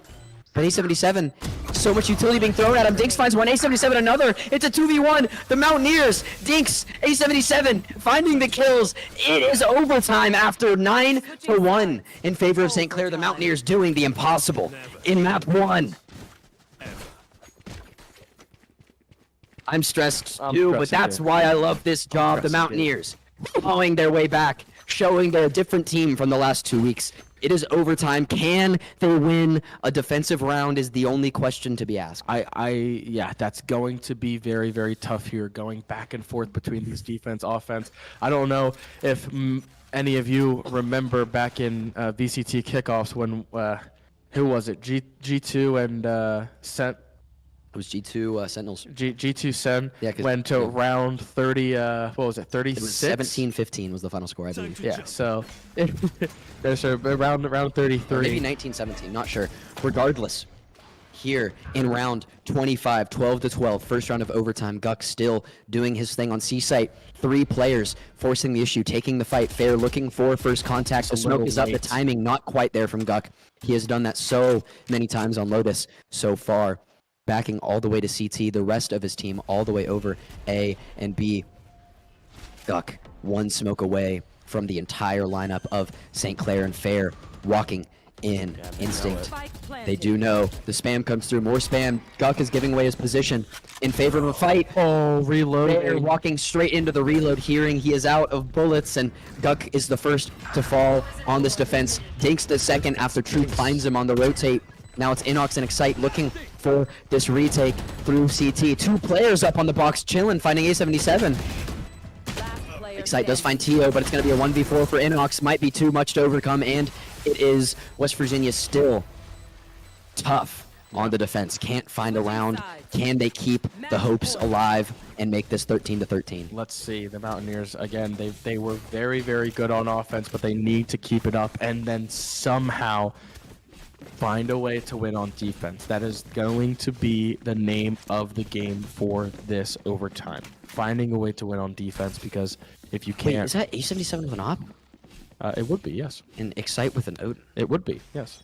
We're seeing a glass cannon operator here in round 26 in the hands of A77, looking towards C-site. No peekers just yet. Guck making his way past tree, but the Haunt did catch him out. A little bit of poke taken. Same from Fair, though, so all's well and ends well, I guess, for the Mountaineers. Fair taking an aggressive angle in tree along with Chillin, waiting for that door to be open, but it will not anytime soon. Still West Virginia with this slow play, but they have to keep an eye on the clock. You need the spike planted, or you need 5 kills to send this to more overtime rounds. Yeah, and we're going to see Guck now opting to go through tree. I'll be interested to see when that door opens. We could have had it there, but no. Guck making his way up. The fault line There it goes. held by Inox. This could be the fight that makes or breaks Lotus for one team or the other. Dinks getting ready with the TP. The flash is about to be in his hands. The fault line comes through. Dinks just walking in dry with the fault line. Excite with the Odin spamming the corner. No damage found just yet. Hit by the paranoia. Forced to walk back into the smoke. Dinks throws out the flash. Fair swings and finds it. Fair and Chillin hold the site all by themselves, finding 2 each. The flashes mean nothing. The spike is down. A77 just an op, not the gun you want a 1v5 retake with. He does find one. Walks into the smoke. Spike still down. He swings. Killed by Instinct. And St. Clair, once again, take Lotus. 14-12 this time. The same scoreline. A fracture in Mr. Funhaver. West Virginia, despite clawing back 9-1. Yeah, still losing overtime. Very, very close there.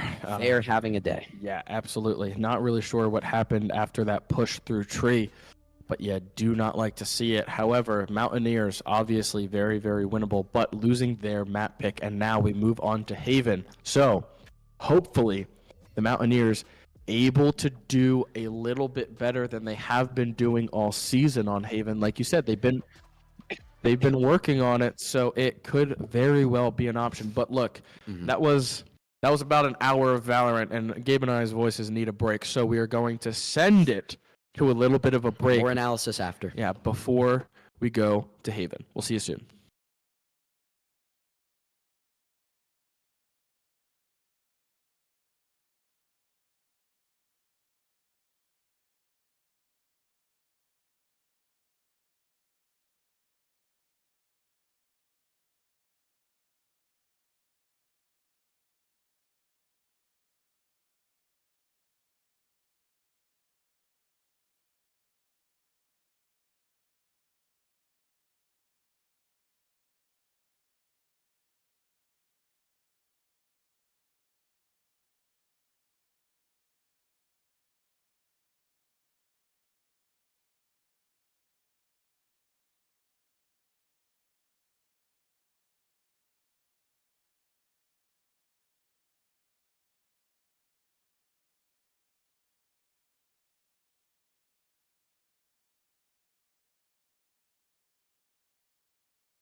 Welcome back, everybody, after that overtime barn burner, 14-12, West Virginia. Once again, getting to overtime against St. Clair, but cannot get over the hump and pull out a victory. Now we're going to map 2 of Haven, and we're going to see a jet duel, something we haven't seen in a long time that I'm itching to watch. Yeah, that was kind of crazy. Last map, we saw just some absolutely insane plays. The Mountaineers coming back from a 9-1 deficit to end 14-12, and it looks like we are going to see a complete mirror comp here.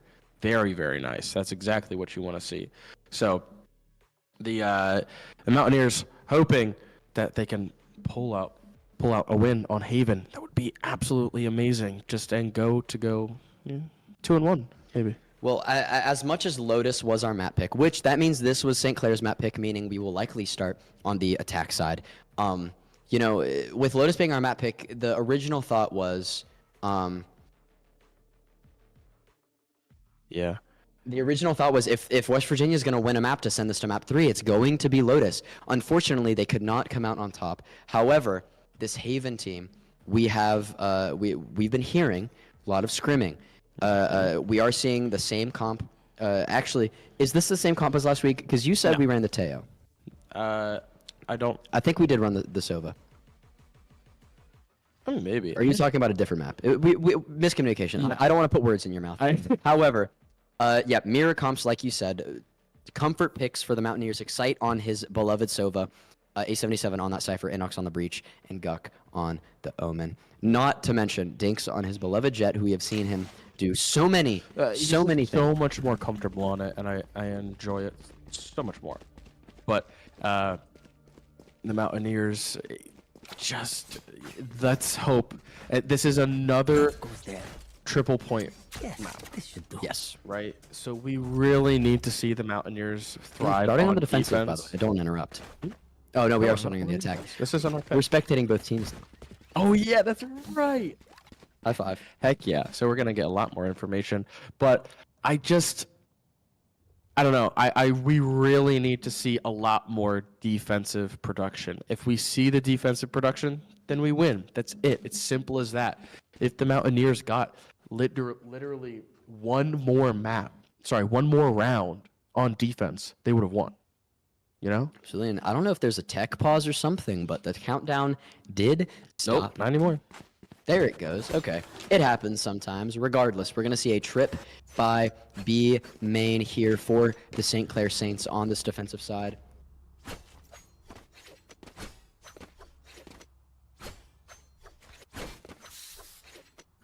And yeah, and now just the clock finally going once again. Yeah, sorry, some difficulties over here as well. We're trying to communicate here with production downstairs, but regardless, Fair here on the Jet, looking to peek out A long for this opener. Inox with one of my least favorite knives in the game, but that's okay. He can do whatever he wants. Fair now, wide swinging out, not even sitting in cubby, gonna go all the way up to this entry smoke with a Sheriff, has the angle, but A77 punishes. Ghost Sheriff, doesn't matter. A77's pistol aim is clean. Excite now. Following Dinks for first contact. Tio finding them both. Excite could not follow up and get the trade, but Inox all the way on site now. The fault line does stop him for now, but not before he finds Chillin looking for Tio, and he finds it with a right click. The Mountaineers even it up 2-2 after Instinct finds A77, the Sheriff, in the hands of Gup. In a 1v2, he finds one bullet up against Truth. Has to run from the Aftershock. He does have Spike, so will run. Likely to see, but we will find out shortly. Did pick up the Ghost. Yeah. 51 HP. Yeah, and a little bit of damage taken off of Truth. And look at this, Truth, none the wiser, trying to go down A main. And now Guck in a post-plant scenario to win the opening pistol round. Let's see where he decides to go. Truth gonna go through Garage. Gonna go through attacker spawn. Guck might catch.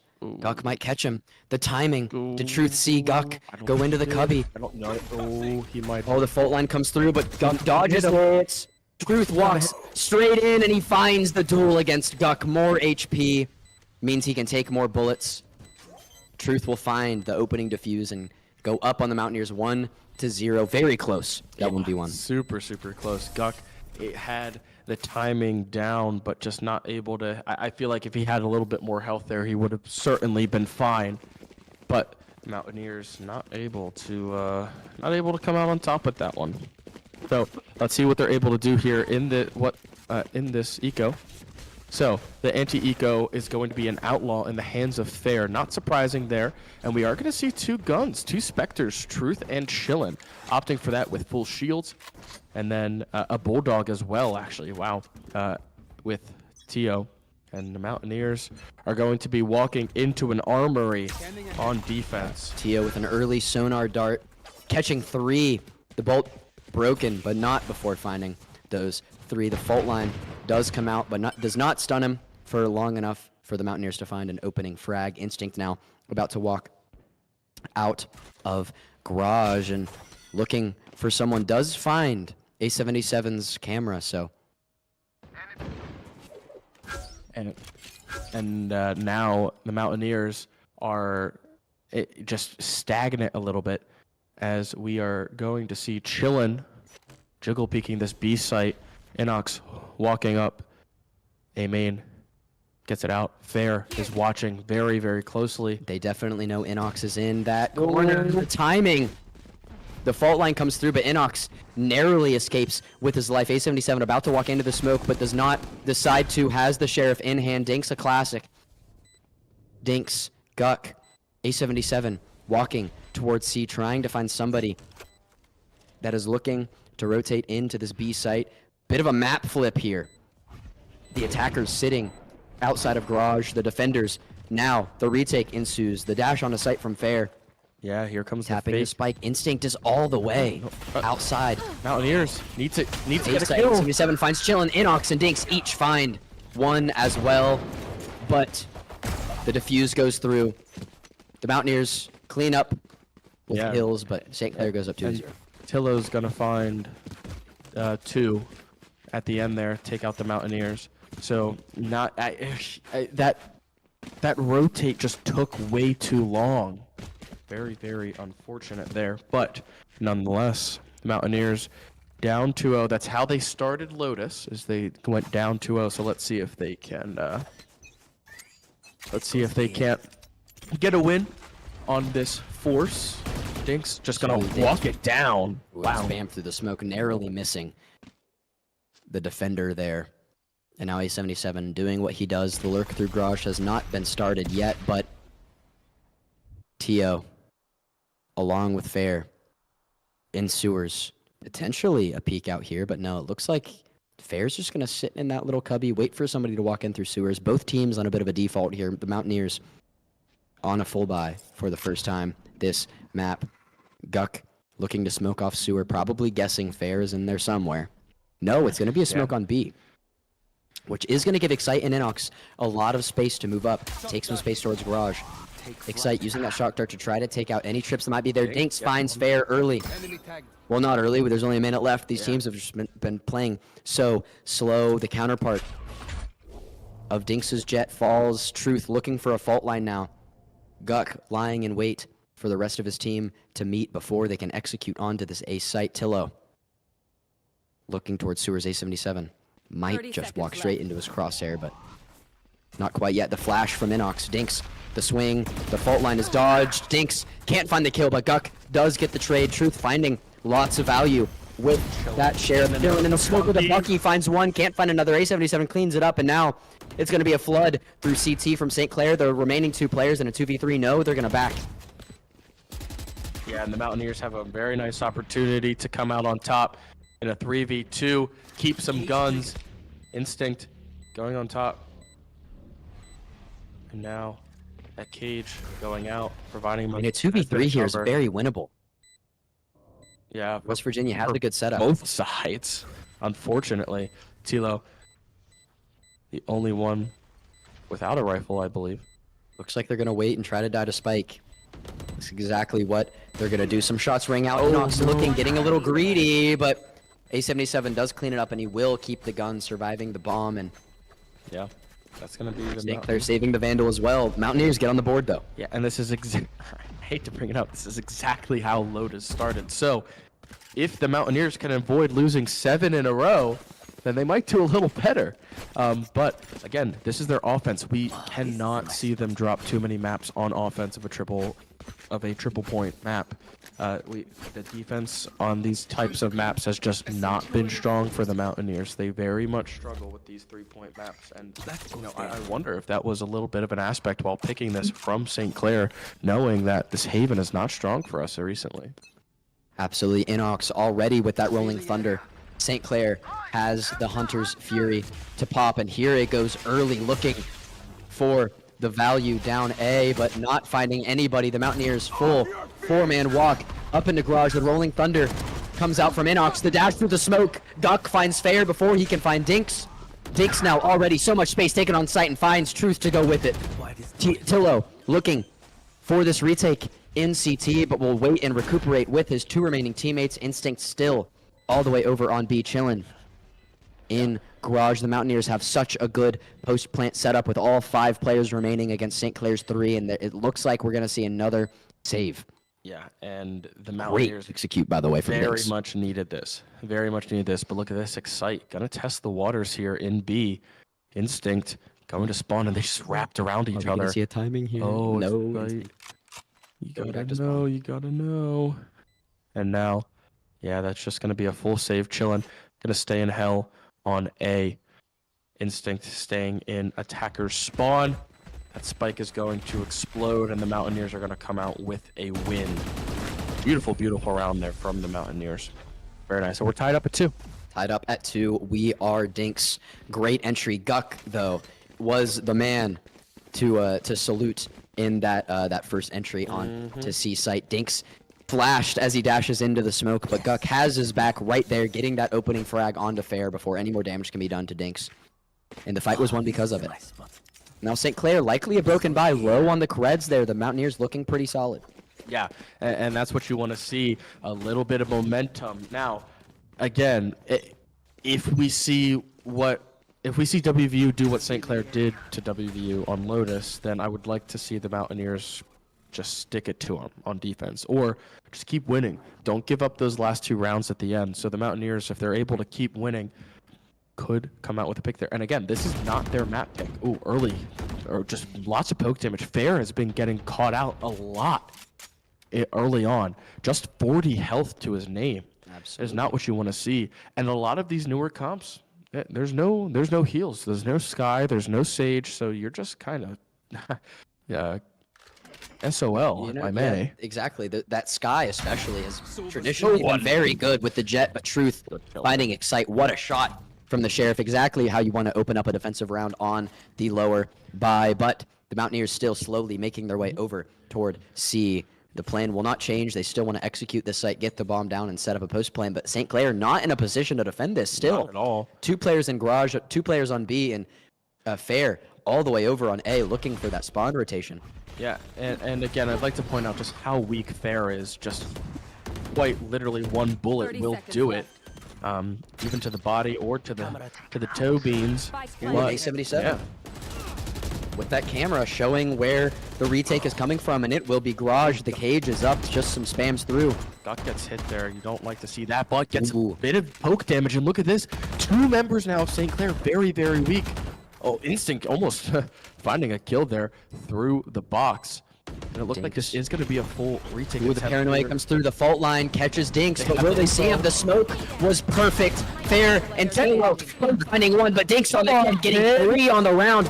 Pops the knives so he doesn't have to reload, gets 1. 1 more. Dinks, 1v1 with the knives. Tillo needs the ace, but does it, and Dinks, good he is, finding an ace. 3-2, popping the knives, no problem, West Virginia.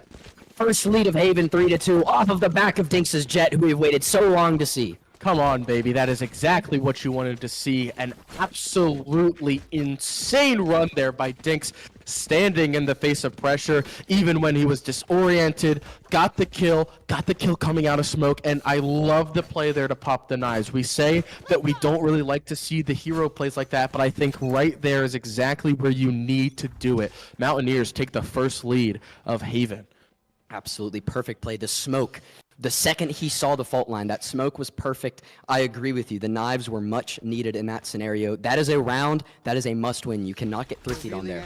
Or that wasn't even a thrifty. You cannot lose that round when St. Clair is, still recuperating in their economy. But nonetheless, here in round 6, Dinks looking up, see long Tillo on B. Looking to break out some of that Cypher utility, it appears, but none will be there to receive. Fair with the operator. Still looking at the C main entrance. A main, excuse me. Not finding any heads to click just yet, but Truth looking to flash and maybe swing out towards Garage here, where Excite and Dinks are sitting just outside. But again, the patience. I want to point out, if you guys remember last semester, St. Clair beat the Mountaineers through patience, in my opinion, and patience alone, sitting slow, letting the play develop, and that's exactly what the Mountaineers have been doing against them tonight. A77 doesn't get caught out here, and now look at this. They have a ton of info on Truth, and Truth gets a tad bit of poke damage. 30 seconds left, though. Now the Mountaineers, that patience game needs to pay off. And there comes the old Dinks, barely gets out of it. Oh, good grief. Look at the information, gets one. The perfect sonar dart, the spam from Dinks finds Chillin. Can Guck follow it up with a kill onto Instinct? Just look at how close everyone is, and they have no idea. Still thinks he's there. There you go. Finding Instinct, the plant goes down. St. Clair only 2 remaining. Guck looking for more kills. Fair gets one. Bloodthirsty this round. Fair does get an exit with the operator, but look at, again, A77 with the lurk finally panning out. This is exactly what you want to see from the Mountaineers. Just don't get killed to the up. Eesh. Guck gonna fall. That's Guck. Yeah, and it looks I like the confidence. It looks like Fair is going to be able to save the operator here. Mountaineers. Oh, this could get dangerous. Just don't peek at us. Yeah, Fair. He's gonna keep the operator. I really would love to take this operator out of the pinch here, though. Well, actually, yeah. Look at this. Get one. Get him. There you go. They do take out the op, so I honestly, after a 4 run, I don't hate it. You can afford to lose some rifles, but you take the op out of their hands in a situation where they couldn't really afford it in the first place. They took out a loan that they couldn't pay back, and now the Mountaineers are going to force them into a timeout early. Forcing a timeout from Tillo here. Early. 4-2, 6 rounds in, a timeout. Not ideal. You still have half of attack to go. Yeah. For the Mountaineers, and St. Clair's already ripping the timeout, but the largest lead the Mountaineers have had all night, and the first lead they've had all night, 4-2. Yeah. This is exactly what we've been needing to see on Haven. Last week against Fisher, disjointed, but I don't know if Dinks ate his Wheaties this morning, or if they were in the VOD sesh for 12 hours a day the past week. For Haven, yeah. But Inox and Dinks have been on the same page, Guck being enabled. See, because that's the thing, when Inox and Dinks are on the same page the way that they are, with their fault lines and their executes, with Excite following up, Guck has the free reign to do whatever he wants, to smoke, walk in it, take those more aggressive angles. Because if you do, you already have so much space on site. He has the Cypher utility and the Sova utility to back up into for safety. Yeah. Very good attack so far. And I think Dinks has been playing around his utility very well. Not just with the gun skill, but like you said, that smoke on his ace was just picture perfect. Could not get any better. And I think that's something that we've been missing when he's on the Yoru. But now that he's back on the Jet, very good. And if this map is a W for the Mountaineers, we'll be headed to Fracture. And I think we could see the Rays come out there with the Jet again. Absolutely. But let's see what they're able to do here. Back on attack. Mountaineers looking to extend this lead to 3. Take it 5-3. And production's having some trouble down there. If we can switch it back over to the full game, it looks like we're going to see the Mountaineers dashing back on the site. There we go. A little bit of technical difficulties down there. Tillo spamming through the smoke, finding Inox, but the spam from Excite trades it out. Excite will get the plant down in an even 4v4 Instinct with just a Sheriff will pick up that Phantom. Fair already has the knives pop. I didn't even realize Fair had the knives out. Yeah, exactly. The Blade Storm. And Dinks doing his thing, finding the kill, but Instinct and Chillin. Even it up, it's still a 2v2, but West Virginia have the gun advantage for now. The gun advantage and the positional advantage with the spike down. And look at this. Gets 1, gets 2. Dinks and A77 3 on the round. Beautiful crossfire. Dinks with 3. And A77 just lurking there on point. And they're able to extend this lead to 3. Mountaineers looking very good. Lose a couple of rifles there, but it's no problem. It's going to be another force round here from St. Clair, and they're going to put the operator back into the hands of Fair. And the Mountaineers looking like they are financially responsible, looking like they got about an 850 credit score here with what they have in their pockets. And now they're going to use this operator to look down a main, and unfortunately that looks to be the Mountaineers' main plan, but a beautiful fault line there. Excite with the Hunter's Fury finds one, Dinks finds another. Mountaineers already up two on site. Truth getting pushed back towards Sewer, able to find a kill though, but he's gonna get killed through the smoke. Mountaineers 4-2. They'll get the plant down fairly soon here, as the rest of St. Clair is still coming from their spawn. Excite gets the plant down behind boxes. It's gonna be Inox in hell, and look at this, Instinct getting very, very aggressive, but he's able to find the kill here. And the Mountaineers in a 3v2 scenario, but look at how weak Instinct is here. This could just be a save. Yeah, Chillin's going to be all the way on C. They want no part of this. They want to save their guns. They realize how important it is, and we'll see if the Mountaineers go hunting. Absolutely. The Mountaineers seemed to have taken that first map overtime loss very personally, because this is a different Mountaineer team than we have seen the past couple weeks, and it looks like a save is exactly what we're going to see out of St. Clair. The Mountaineers once again taking a round. They will be up 6-2, certifying at least a half tie, assuming St. Clair can win out the next 4. Yeah, like you said, securing that half tie, big deal. But you'd want to solidify a 10-2 round. You know, of course, that's exactly what you want to do. The Mountaineers. Just looking very, very good, and Chillin's going to be able to keep that gun. He's going to drop it, give it over to Fair, who has not been performing compared to what we saw on the Lotus. 15-3. Well, not only that, but I feel like just the 1v1s have been highly in favor of Dinks winning out. Again, I just think his movement is so much better. We're going to see the lineup come through. Fair in Sewers, a different position from here. Usually rock that dash and walk all the way up. And look at this though, the Mountaineers are unfortunately looking at dead in the eye for Fair. A beautiful kill. What a shot. The smoke to get away as well. Does use the updraft and a smoke, so a lot of utility used just for that opening pick on the Inox. But if you're gonna get an opening pick, you want it to be that flash initiator. The damage done to Fair. Takes out the regen shield. Guck gonna do his thing and walk forward. He does not know anything but aggression in some cases. The smoke will come through towards B, which is going to give A77 the opportunity to take so much space up mid if he chooses to do so. But for now, sitting in looks like he's going to come back. And Guck, get out of there. Dodge it quite. Just barely caught him. But again, it only caught him. So they could think that this is just a lurk and they could be rotating. But Truth going to hold out that fault line nonetheless. Guck checking his corners. West Virginia's going to commit to this. The fault line being prepared by Truth. Guck is going to look to make first contact. Excuse me, Dinks, the widest of the swingers. One ult orb away from that Blade Storm. The smoke, the updraft. Can he find Fair in the corner? The smoke comes through. Fair with the Sheriff looking for Dinks. Truth, Tillo, Chillin, each finding kills to spare, and flawless round with the Sheriffs. Cut the lead 3-6. The Mountaineers couldn't break through that strong defensive A. I wouldn't have hated a rotation. I was going to say, I don't really love the commit to the A there. However, it's been working so far, so I don't blame them for trying it. And Mountaineers obviously still in a very good financial position, so they were able to afford a little bit of a loss there. However, you'd like to see them take the rifles out of St. Clair's hands at this round and continue that lead build. And now you're looking at a best case scenario 9-3. Half Guck sends out the blind. Shock Dart's actually going to go towards B this time, not towards A. So that's going to give a little bit of information to St. Clair more than anybody. You have the Blade Storm. You have the Neural Theft for the Mountaineers, but St. Clair does have that Hunter's Fury, which they have shown they don't mind ripping early. So the Mountaineers need, if they're going to execute, they need to do it quick, and they need to do it seamlessly to avoid Tillo finding too much value from that ultimate instinct now. Sitting in window, has no idea. 3 Mountaineer players are waiting outside of the garage doors. Inox with Excite close behind, making his way up towards C. Instinct through the smoke, backs out of garage wisely. The tripwire is broken. That's going to tell him there's so many players in garage 4.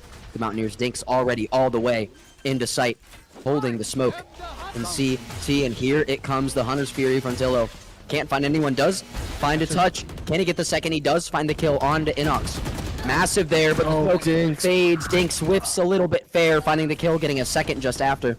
And a 4v2 in favor of St. Clair might spell the end of Mountaineers' attack this round. Yeah, the Fair must have heard us say that he wasn't performing, because that was a very good one there. And it looks like St. Clair actually used the Neural Theft as well. So 2 ultimates being used to secure that, to send us to 6-4. But another flawless round, that is especially what you don't want to see. That is no guns taken out of the hand. That is no credits lost. So Mountaineers now a little bit on the back foot. We'll see, and Sherms, rightfully so, going to take a timeout. Love that timeout there. Yeah, I definitely do not mind this timeout. I mean, you go up, what was it, 6-4, and then you, you let St. Clair take a couple in a row. You know, take a deep breath. Let's get through this attacking half before getting into your, quote unquote worst half of the map. Yeah. Mountaineers, if they're able to win out these last 2, it's going to be a very comfortable position for them. 8-4. However, we saw a bigger comeback by them on the Lotus. So they just need to carry it out. Stay solid. All they got to do, because even if they win this, you got a whole nother map. So exactly. You cannot. Don't remind me. Yeah. you always have to be thinking about just win this one, right? Don't think about but just win this one. You got 7 more rounds to win. That's all you got to do. One round at a time. Keep putting Dinks in the position to succeed. Keep allowing Guck to do his thing. Let A77 win on those lurks, and the Mountaineers might find some more success now within 2 rounds of St. Clair, up 6-4. Yeah, and I'm just a little nervous here, just given what we saw on defense on Lotus against the triple point. It is not my favorite to see them not have a super strong round, so let's hope that they can win these last 2 of the half. Fair going to be going through sewers again. We saw a beautiful kill from him the first time. Let's see if he can replicate that. Guck going to be swinging wide on A main. He's going to get caught out by the drone. Going to teleport out. Will not get seen by Fair. And now A77 lurking through mid. And look at this. Ooh, Fair really getting up there, and so is Chillin here. Chillin getting really up there. Yeah, this is actually a play we've seen the Mountaineers use before with in that past Neon meta with Dinks and Guck on the Omen. We've seen Dinks take that aggressive angle. Fair's gonna walk up into Guck's smoke. As smoke clears, Guck is sided out, can't find any kills through the spray. Chillin finds him, and it's a 4v5, but the Mountaineers did get spiked down onto B, so post plant is set. A77 still on a bit of a lurk, looking down garage. Truth and Chillin each find a kill. Dinks does make it a little bit more manageable. 2v4 with a kill on Attilo. Yeah. And Inox's flash. Dinks might swing off of this, but hit with the paranoia. It's not going to be enough. Inox gets the trade, but Chillin finds the final kill. And St. Clair turning it back on after losing several rounds in a row to the Mountaineers. Yeah, and we could be looking at an even half here if the Mountaineers are not able to carry this one out. However, they do have the ultimate advantage. We see the Neural Theft and we see the knives. So you'd like to see Dinks pop off once again with the knives, but you need to get yourself in a position to do so. I just don't think the Mountaineers have been doing that so far. They've been losing one, getting the plant down, and finding themselves disadvantage in the post-plant scenario. Usually it's the other way around. We see them extremely advantaged in the post-plant and then losing, but now just not getting themselves in a good position to win here. So let's see if they're able to do that. We're going to see these knives early. Absolutely. Tillo now looking toward B through that left side door. A77 and Dinks walking up. The Blade Storm has been procced. Dinks with the smoke, the updraft, the dash, whiffs all of his knives. No value from those, but a lot of space taken. The spike will be planted. Here comes the Rolling Thunder. The Aftershock Instinct finds Dinks before any value can be found out of that Judge. The Mountaineers once again down a player. Only Neural Theft to work with. A77 does find the kill on Affair. They need to protect him though, because there's Truth, and now the triple peek. There you go. I don't love that Rolling Thunder use from Inox, but if you want to secure the kill, 3 ults used for the Mountaineers this round. Keep it's last round. Oh, it's last round? Yeah. I thought it was 6-4. It's 6-5, Gabe. Oh, that's fine. Great job, Inox. Amazing job, Inox. Yeah, Inox gonna get this plant down. I was Sorry, like, what are you talking about? That's exactly what you need to do. No, yeah, I was about to say pixel perfect yeah, peak. pixel perfect peak. I've been choking on this cough drop for the past 10 minutes. So, regardless, Instinct low HP, the last one alive, looking to clutch a 1v4 somehow, but won't have it. Does find Guck. Yeah, they walked through, didn't get it. Instinct. Now in a 1v2, Excite dying. Again, it doesn't really matter about the deaths, it just matters that you win. The Mountaineers going to play this one relatively safe. Peak comes out, and it's going to get the kill. A77 killing his counterpart. And the Mountaineers are going to take the lead into half. Absolutely much better half from the Mountaineers. Inox is looking clean. Dinks is on fire. Guck is looking solid. You really would have liked to see a little bit of a stronger half, especially after the start they had. But exactly. I don't hate it. Mountaineers need to continue on forward, and hopefully pull out a Dubs Karoonies here. Dubs Karoonies would be gorgeous. Dubs Karoonies. Although I might have to DoorDash some food between maps because I am getting hungry. And after that OT, it's going to be a long one. But regardless, I just want to point out once again, Dinks at 16 and 7, A77 having the best map I've seen from him so far this semester. Yeah. The stats don't say everything. 9 and 6, but of those 9 kills, some of them were the most impactful. Yeah. Like opening kills on the lurk, finding the flanks. And it looks like we're getting back into that into the game. I know. Sure. What a shot if production can. Dinks with the WVU Sheriff. A wonderful, wonderful shot there. Perfect. Took him home to country roads. Excite. Gonna find another one onto Instinct, and the Mountaineers up early on defense, which is very, very good. Inox, oh, look at this. Look at this. They have no idea. Gets one. Can he get another? No, he cannot, but not before he takes out one on his way. 4v2 now. The Mountaineers still have Dinks with that Sheriff alive, and when you have that, anything is possible in a pistol round. Tillo hit with the Paranoia. Guck noticing he's there. Dinks finding chillin', and simple as that. Exactly, simple as that. Yeah, that'll do it. A77 cleans up Tillo. The Mountaineers go up 8-5 after a pistol run victory. This is exactly what they need to start off this defense. Yeah, I mean, as soon as I saw Dinks hit that absolutely massive Sheriff shot, it's over from there. Mountaineers extending their lead once again.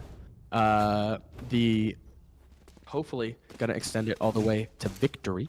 Now look at this, Fair with the Bucky, and we're gonna see 2 Bulldogs once again from Guck and Inox, just the Bulldog buddies. Excite, and I believe that's A77 with the Stingers opting against the Spectres. And now Guck setting up top, got some damage through. I like that. Look at this, a heavy B push early. St. Clair's gonna get this through, but not before it takes some damage. It does. Inox perfectly angling that aftershock to find the spike location. Fair goes down. St. Clair's without their ace to finish off this round. Instinct looking for a couple right clicks, hit with the Paranoia. The Bulldogs will swing, or excuse me, that was a Stinger. Finding one, Truth finding the trade though, still equalized. However, St. Clair's breach, pretty low HP, below half. Tillo sitting in spawn, looking for the rotates. Dinks with the outlaw hit with the aftershock. No value to be found just yet. Will they clear out this corner? It will be Inox. Truth now still low. The defuse is stuck at half. Someone's got to get on that. Got to stick it. Unfortunately, but the shock dart's too strong. Excite can't get to it. The Bulldog of Truth ends the round, in a thrifty from St. Clair answers back. The Mountaineers winning their opening defensive round. Yeah, and not the greatest thing, that anti-eco from St. Clair. Very good, and allows them to have a less expensive buy here. They're going to keep the Outlaw in the hands of Fair, but give him some Kevlar in order to protect him. And now it looks like we're going to see 2 Sheriffs, A77 and Inox. And this could just be a full save here. But appears to be as such. 3 Sheriffs. Yeah, so the Mountaineers feeling as if they need to just take some time off. Fair. Actually, yeah, getting some damage onto him. Not really sure that happened, and it's going to be an outlaw kill on Guck. Yeah, Inox getting up very, very far. Dinks going to go through window. This Bulldog, or excuse me, this Vandal And somehow Spam through the wall. 21 HP. He gets out with a Sheriff and a Dream. Inox now all the way up through A. Fair's Outlaw looking right towards him. Yeah, and That's a flash. Inox, unfortunately, probably going to meet the business end of that gun. And now look at this. They perfectly kept them off. Oh, A77 on the lurk on C. It's not going to work. And now look at this. This St. Clair roster is just going to flood into C. Get this plant down fairly easily. Sonar Dart does not catch anyone, but that will not stop Fair from finding one with the Outlaw, as he has done so many times the past couple rounds. Truth finding Dinks with the Bulldog. Spike planted. Yeah, Spike down, and Inox, a Sheriff and a Dream. Likely dying to Spike this round, I would imagine. Or at least attempting to. Yeah. Gonna try and get some exit kills to avoid a flawless round. Tillo gonna walk down. Inox gonna stay on B. It looks like if they move in the right place, they could find that. Interesting angle here. As we see. Inox. Look at this. Just sitting B. Truth. Looking that way. Fair also looking that way. Fair gonna go back to spawn, and it looks like we could get a kill here. That is gonna be a rifle taken out of the hands. A very nice shot there. Inox. Get it out! Beautiful stuff. Gonna die to Spike. Absolutely wonderful. You like to see that. Got that. It's beautiful. Got the Outlaw. If you're gonna play to die to Spike, you want to get two, and that's exactly what he did. Great job from Inox there, and now West Virginia will afford some better guns this round. Yep. And Mountaineers still in the lead, but only by one, and now we are going to see full buys on both sides. Dinks going for the Outlaw and some lighter shields. Yeah. Wants to move a little bit faster. And now just straight Vandals and heavy shields from St. Clair, really buying into this. Absolutely, and another huge factor of Inox getting those 2 exit kills. That puts him only 1 orb away from that Rolling Thunder, which could be massive in this round 8 to 7. The Mountaineers still have that 1 round bumper. However, they do not want that to become 0. Excite droning out, does not find Fair, but sees Chillin up on top of the boxes. Excite and Guck look like they might challenge Sewers here, and that's exactly what they're going to do. Slow walking through, but Truth has a devious angle on it. This might be an ill-advised swing, but Guck does not carry. Excite doesn't either, finding Tillo early. Guck, the second, the 2-man army, finding Tillo and Truth through Sewers. What a gutsy peek, and what positive outcomes came from it. Chillin now coming back through Sewers, where 2 of his teammates just got killed from.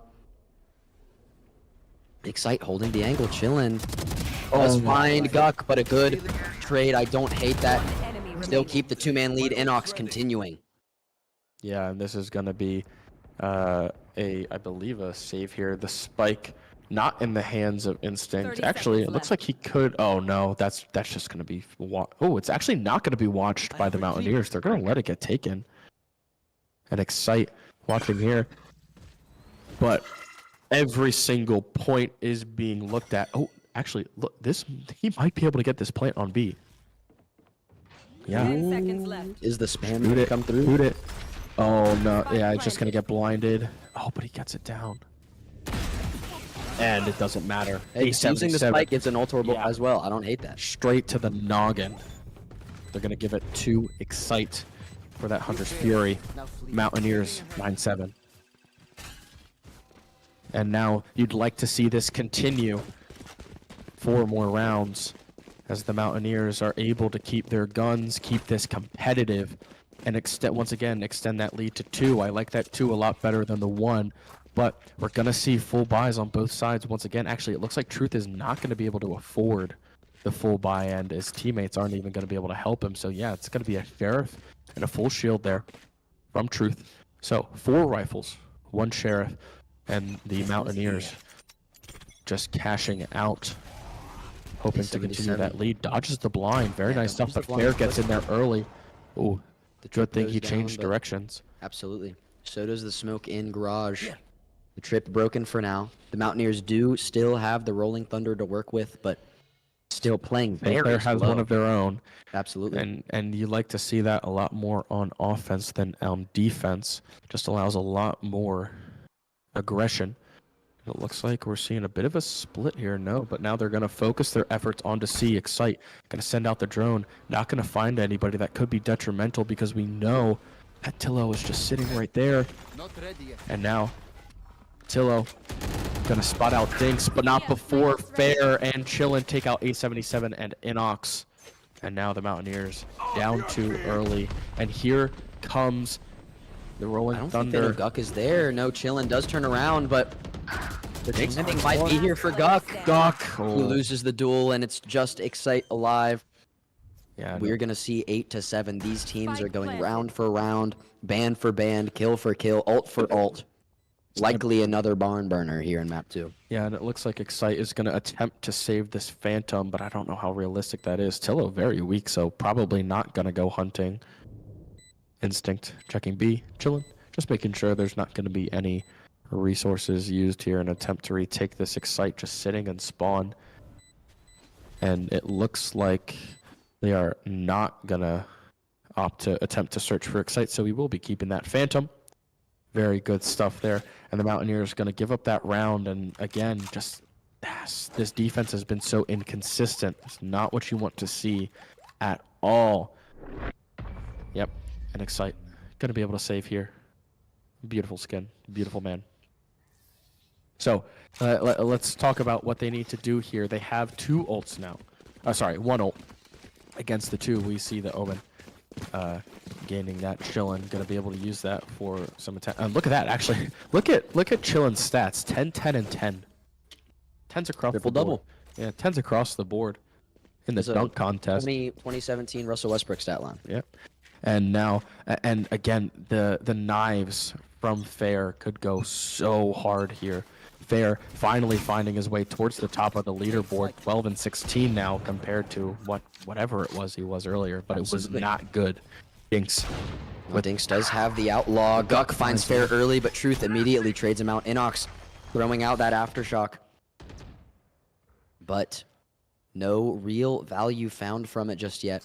The Mountaineers still have the Hunter's Fury, and they still have that Rolling Thunder.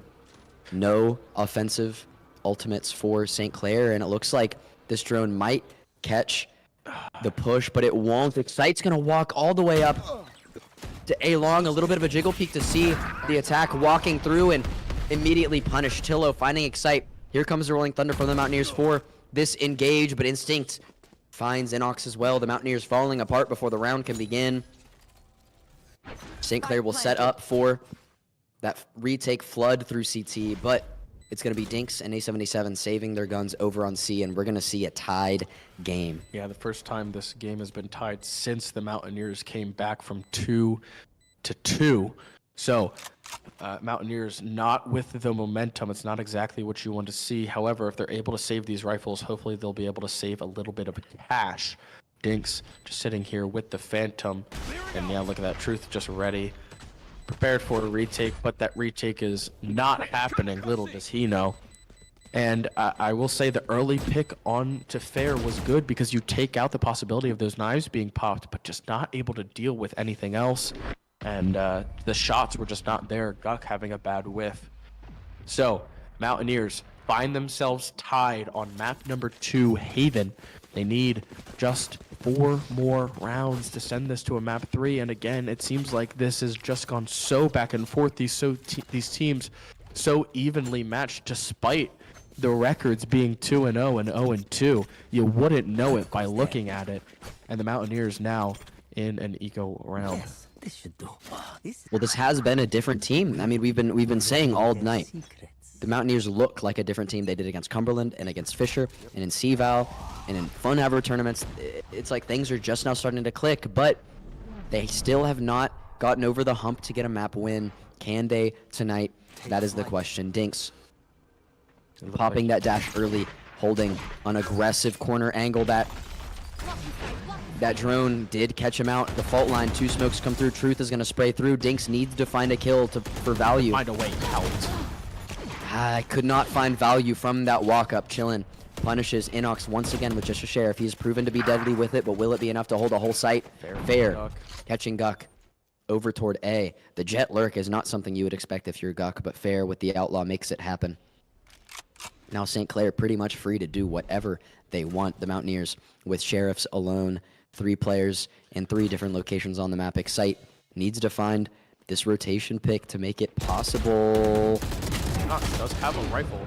He did pick up Dinks' Phantom, finds one, but Truth gets the trade. And Excite walks right in to the fault line.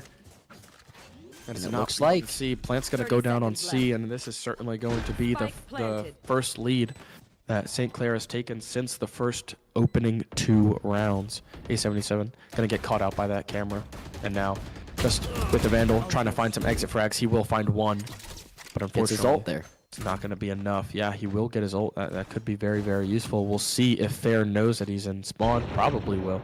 It's a very common place to go if you're saving. If he can get the kill, he can take the outlaw out of the hands of Fair. He's going to get over, though. Oh, he's going to get pinched real bad here. Look at this. Walking up is Fair. Puts the smoke down. Is he able to avoid getting killed? No, he's not. WVU gets taken out. WVU does get taken out. St. Clair take the lead 10-9. It's been going back and forth, and Cherms takes a timeout. They lose the lead. Cherms is going to take a moment with the team. He's going to take a minute to talk things over, and this defense not as strong as the attack was. Yeah, absolutely, and I think we kind of saw that one coming, definitely. But the Mountaineers still, it's a very, very winnable game here. And look, we're going to see a force buy, obviously. And if they're able to just get a tad bit of momentum going, then, you know, that could all be over. However, again, you can't give up more than 1 round as of right now if you want to go win this in regulation and avoid overtime. But, yeah, just got to slow down. Just got to calm down. I think we got a little too big after that 6 run in the attack side. And again, I'm not surprised that we're seeing them struggle on this defense. It's a 3-point map that they've been struggling with all season. They're still falling into some of the mistakes they've been making, some of the old habits that we even saw last map on Lotus. Dinks taking those insanely aggressive angles early in these defensive rounds. Guck and Excite doing the same, getting caught out early, and it's giving the opposing duelist so much value. Now we see Fair with knives and a judge. Dinks with an outlaw. And West Virginia's economy is in shambles. They need a round win to avoid cascading rounds. Losing this one would be massive. Yeah. And now, St. Clair. Fair with the Blade Storm walking up through sewers. Inox holding the fault line in. Yeah, look at that. Heaven spray from Inox, finding Fair. Perfect. Shutting down the Blade Storm before any value can be found. Dinks still holding strong on C. No lurkers to be found outside of Instinct, looking toward B. Now Inox still looking to hold the site all by himself, and Heaven, the spam, forces him out. Yeah, got to get out of there. Just not a winnable scenario. However, you do know a good bit of information now. Mountaineers just need to play off of this, and look how many ults they have. They have the Hunter's Fury. They have, pardon me, they have the Omen ult. They have the Neural Theft. The Neural Theft, and A77 looking like he might be able to catch one here, but no, the smoke's going to go down. The plant is going to go down as well, and here comes Excite. He's been so good with it all season. Can he get one? Yes, he can. And it's going to be 80 on the Omen as well. Absolutely. Beautiful stuff there. Tillo missing, dying. A77 with a Guardian. And now the Mountaineers 4v2. No plant down. That spike in the hands of... I do believe they still have it. Yeah, they're going to get... Oh, let's start from Excite. The angles. That one, folks. The angles from Excite. Get this guy a geometry degree. I think he's here for marketing, but doesn't matter. Yeah, perhaps maybe he had his Math 124 today and was inspired. But yeah, Mountaineers. Exactly what you needed. Tie it up. Yeah, absolutely. And not only that, but they keep a lot of people alive, which is very important. So they're able to get that economy back a little bit, pay off a little bit of their debts. Dinks is going to mini bonus this outlaw as well. Yeah, and unfortunately, though, after 3 rounds, St. Clair is not looking too shabby in the pockets. However, if the Mountaineers are able to do this one again, then it's going to become a must-win scenario for St. Clair. Shot comes out from Excite, looking for potential And Fair knows. Oh, excuse me, that wasn't exciting. Dinks with the shorty finding Fair. The Hunter's Fury does get a touch on Dinks, but it runs out, and here comes the knives. He got an ace with them the last time we saw, on attack at least. No value out of his last one. And look at that beautiful drone there from Excite just outside. Almost caught him, actually. Yeah, 3v4. Tillo is going to throw the drone toward a long, potentially a rotate here, but Truth wants to fight this in garage, it looks like. I think the call is going to be to walk. Yeah. That's exactly what's going to happen. Instinct, perfect timing from Guk to leave, playing around that Cypher trip. Yeah, but now they need to watch out and make sure that Dinks doesn't get caught out from garage. They need to watch his angles for him. Yeah, Dinks, look at this. Look at this. Oh, nice shot. Ahead, Dinks. Oh, but Guk through the smoke and avoids the fault line. And now there's the paranoia of his own. Truth evens it up again. They're going kill for kill. A77 with the anti-flash. The fault. Or no, that was both ultimates. Yeah. The spray transfer not there, but you do kill. Excite. You do kill the plant. It's Excite in a 1v1. Instinct needs it. Excite. Excite finds the kill, giving West Virginia another lead, back on top, 11-10, after both ultimates used in a 2v2. Yeah. The Rolling Thunder and the Neural Theft, but Excite does not care. No, not at all. Excite just keeps it calm, and timeout from St. Clair. Much expected. If they give up one more round, then they're going to have to win this one in overtime, but the Mountaineers could just close this out right here with 2-round victories. Simple as that. We would be seeing Fracture. Yeah, we would be seeing. We haven't seen it. Be excited this season. I'd be excited. They did play. I don't interrupt. I would be remiss to mention. Like I said, in NACE. Yeah, that last month. Yeah. No, we haven't seen it. That the last fun have tourney. It was Lotus. The Fracture map between St. Clair and West Virginia went 14-12. Yeah. So yeah. In favor of St. Clair. But we saw 14-12 on Lotus. Again, Lotus been getting it. The next time they play Lotus, they're gonna win. Mark my words. Hey, mark my words. I would love to see that happen. Against anybody. Regardless, the Mountaineers, when the lights get bright, they have not pulled out the victories. Can they pull this one out tonight? You need it. You do. You don't want to go down 0-3, especially going into this gauntlet with Maryville next week. Not only 0-3, but going down 0-6 in terms of maps. You know? Absolutely. Even if, Dinks has an up. Let's say, even if they lose this overall game, they go to Fracture, they're not able to pull it out. Having that map win, knowing that you took St. Clair the distance, is very, very good. But this team is looking for a win, and they're not shy about it. Dinks, absolutely. Gonna go here, chilling. Dinks does have an op chilling, using that TP early. Site's gonna get caught out there. Oh. Instinct looking for another lurk up toward B. Not seeing anybody just yet. West Virginia once again playing back, playing slow, but not on A site. Actually, Excite and Guk with pretty aggressive angles towards Sewer. Excite is going to walk up. A77 takes a lot of damage there. Fair. Here's the call to back out of garage, and they're going to move toward B, noticing the weak point of A77's HP only at 20. No tripwire either. One cage remaining. The smoke is about to go down. Here comes the flash, the dash from Fair, and he finds A77, but Inox finds the equalizer onto Chillin. Yeah, it's just going very back and forth, and the shock dart hits someone. The smokes, the cages, Fair backs out of sight. The spike was not planted, so if you're West Virginia, that's fine. You trade. Guk with the trigger discipline.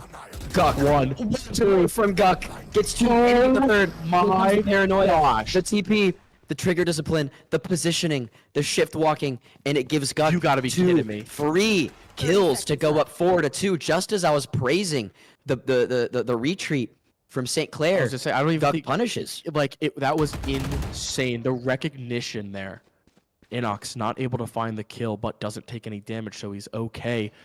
And St. Clair does still have the spike, and they're gonna get it down on C. Mountaineers now, post-plant scenario, they need to retake. Can they get the kill? No, Guk getting taken out by Instinct. 3-2, no ults. Mountaineers trading guns around just a bit. Dinks going through main, pops that wind, and here we go. The blind comes out, so does the smoke, but unfortunately, I don't know if they know about the wrap that's about to happen. Fair gets the kill onto Inox, and now we're back into a 2v2, and Instinct on the wrap. I told you, they don't know about this. Dinks is going to try to get this to half. Instinct gets seen out, spotted by Dinks. Yeah, and from Garage, it's fair, finding that last kill. West Virginia, when it matters, losing the unlosable, 4-2 after Guck's heroic play, finding 2 over toward A site. St. Clair flip the map, get the plan on C, and somehow take it out again. Yeah, 11 to 11. And now, unfortunately, in this 11-11 scenario, Mountaineers are forced to buy sheriffs. But that does mean that they will have full rifles for what could very well be the decider of whether or not this goes to overtime or a victory. But if the Mountaineers are able to win here, get into rifles, and actually looks like, pardon me, I'm going to change my tone as they just last minute changed their buy a little bit. Mountaineers need to find a win here. Yeah, Dinks with the Outlaw once again getting mad aggressive, walking all the way up through C long. Nobody to poke out just yet. A77 now with the classic in Garage once again. Tillo looking to drone it out. And A77 will wisely back up into CT of C site. Excite with the Sheriff. The Mountaineers, a thrifty round would be legendary. It would send them into a perfect position, but A77 gets caught out. The lurk from Instinct, and here comes Inox looking to support as the call is likely to go plant on B, but no, the A push is still going to happen. Instinct finding Inox as well. Fair, the updraft, finding a kill barely onto Excite before Gut can get the kill with a Stinger.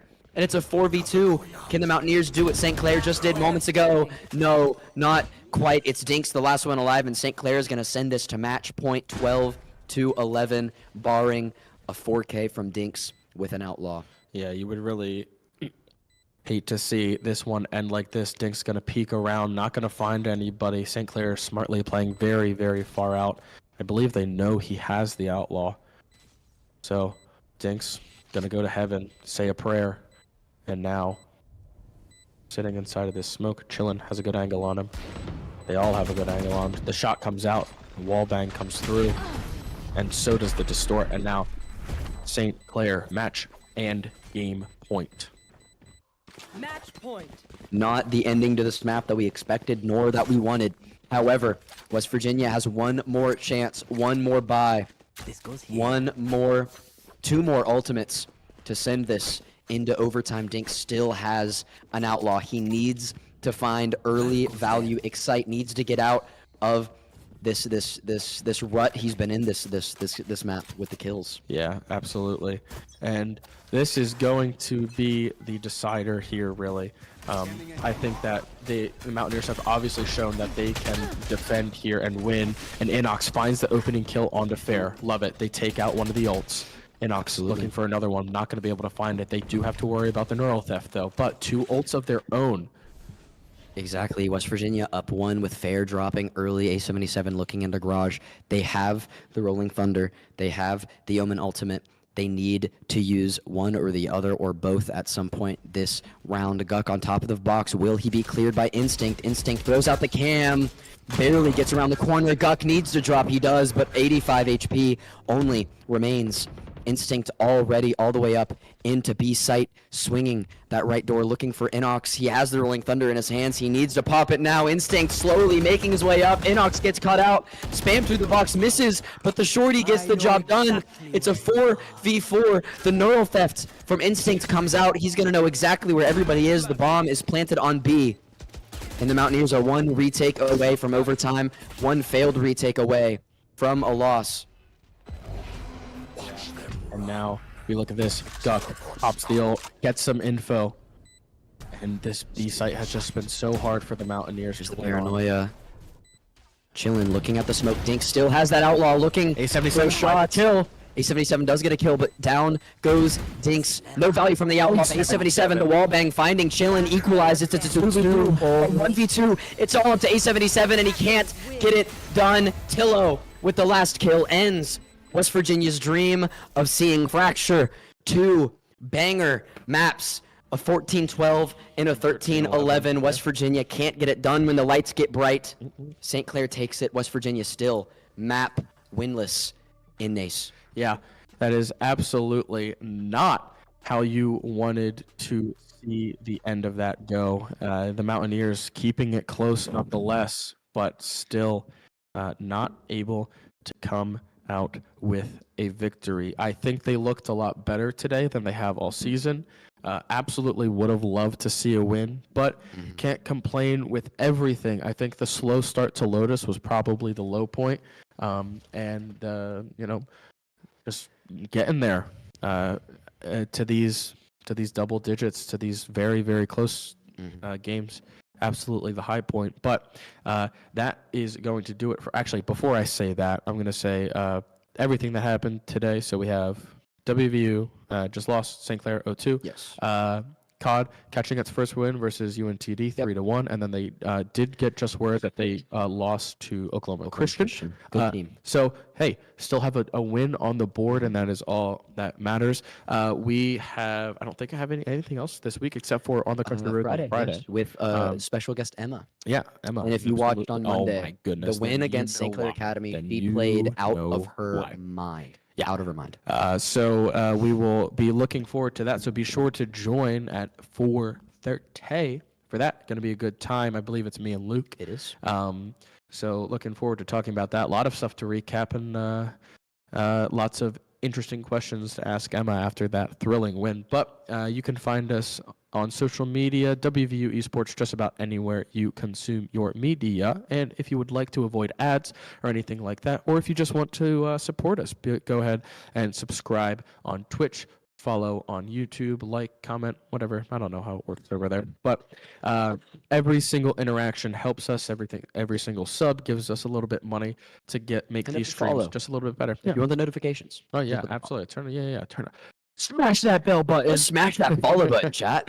Yeah, but a wonderful, wonderful performance despite the loss from the Mountaineers, and we will see you on Friday at 4:30 to get on those country roads. Good night. Have a good night, folks.